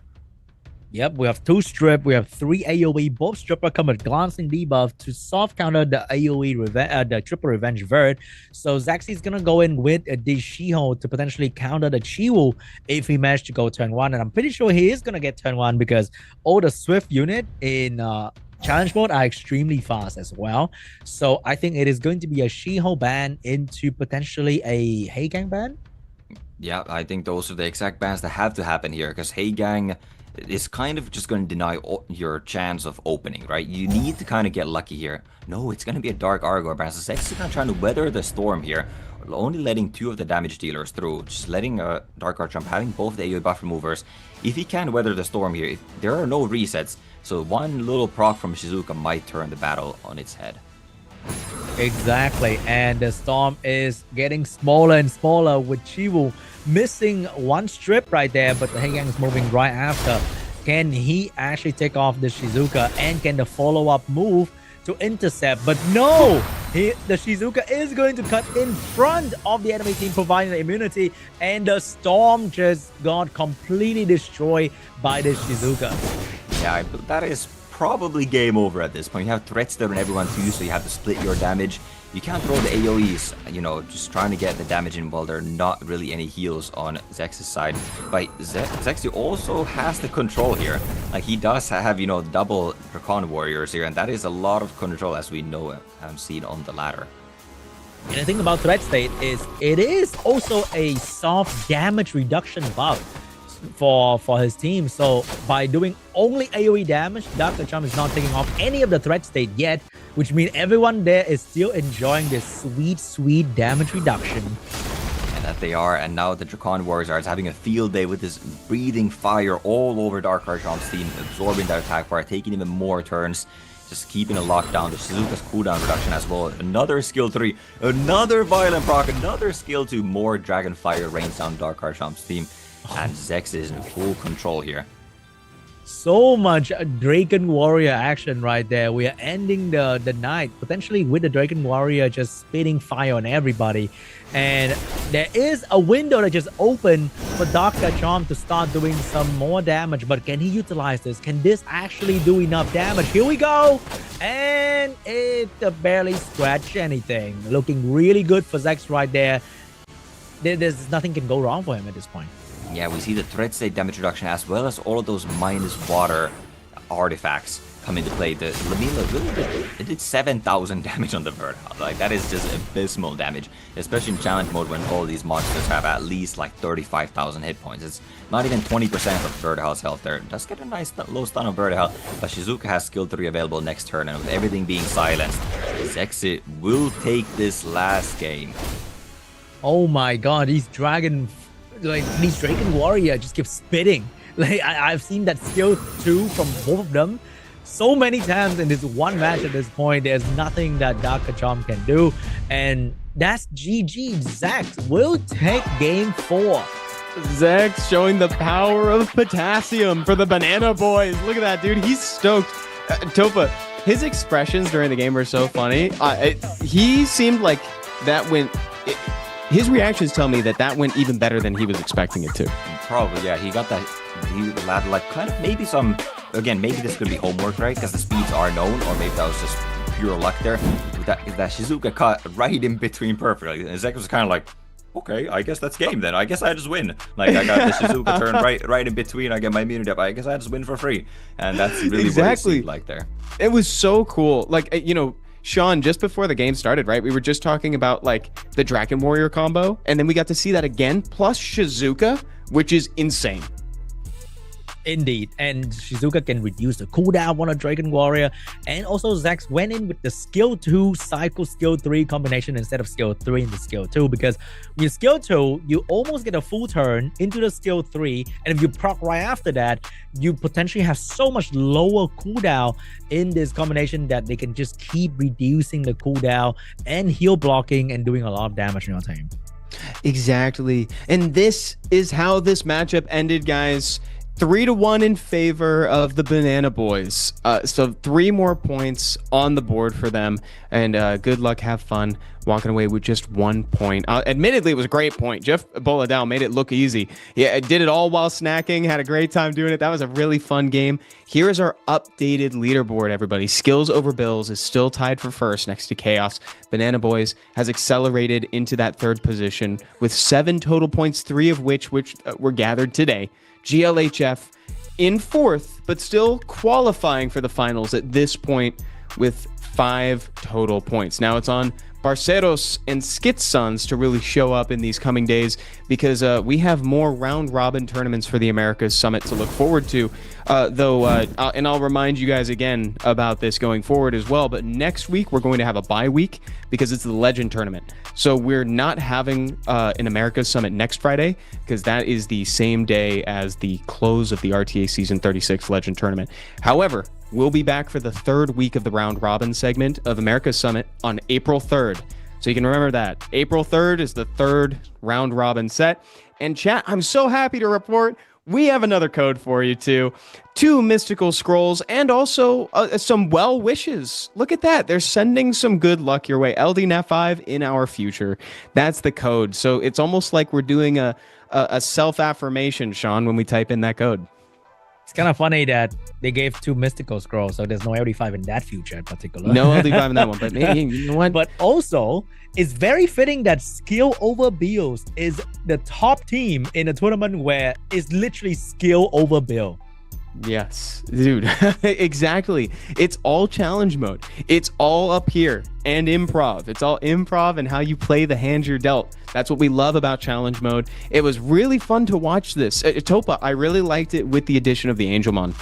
Oh yeah, the Angelmon was definitely a fun addition. It's a bit unfortunate that we saw that one disqualification happen there, but at least we didn't have any more of that issue. So I'm super excited to see what future weeks of this round robin are bringing. Maybe we have different color Angelmon, maybe we have a red or yellow or black or white, or maybe even rainbow Angelmon. I don't know. Maybe we have all sorts of weird new things, and I'm super excited to see what the future holds. Exactly. Who knows? Sean, I had fun, dude. Yeah, I have fun, a lot of fun too, and I can't wait to see what's gonna happen in the next couple rounds. Me too. Chat, thank you so much for hanging out and watching the summit with us today. Look forward to more exciting games in the summit again on April 3rd, because next week Friday, that's the Legend Tournament for RTA Season 36. Either way, we'll see you back here. Have a great night and an awesome weekend. Bye, everybody. Thank you for watching. Bye.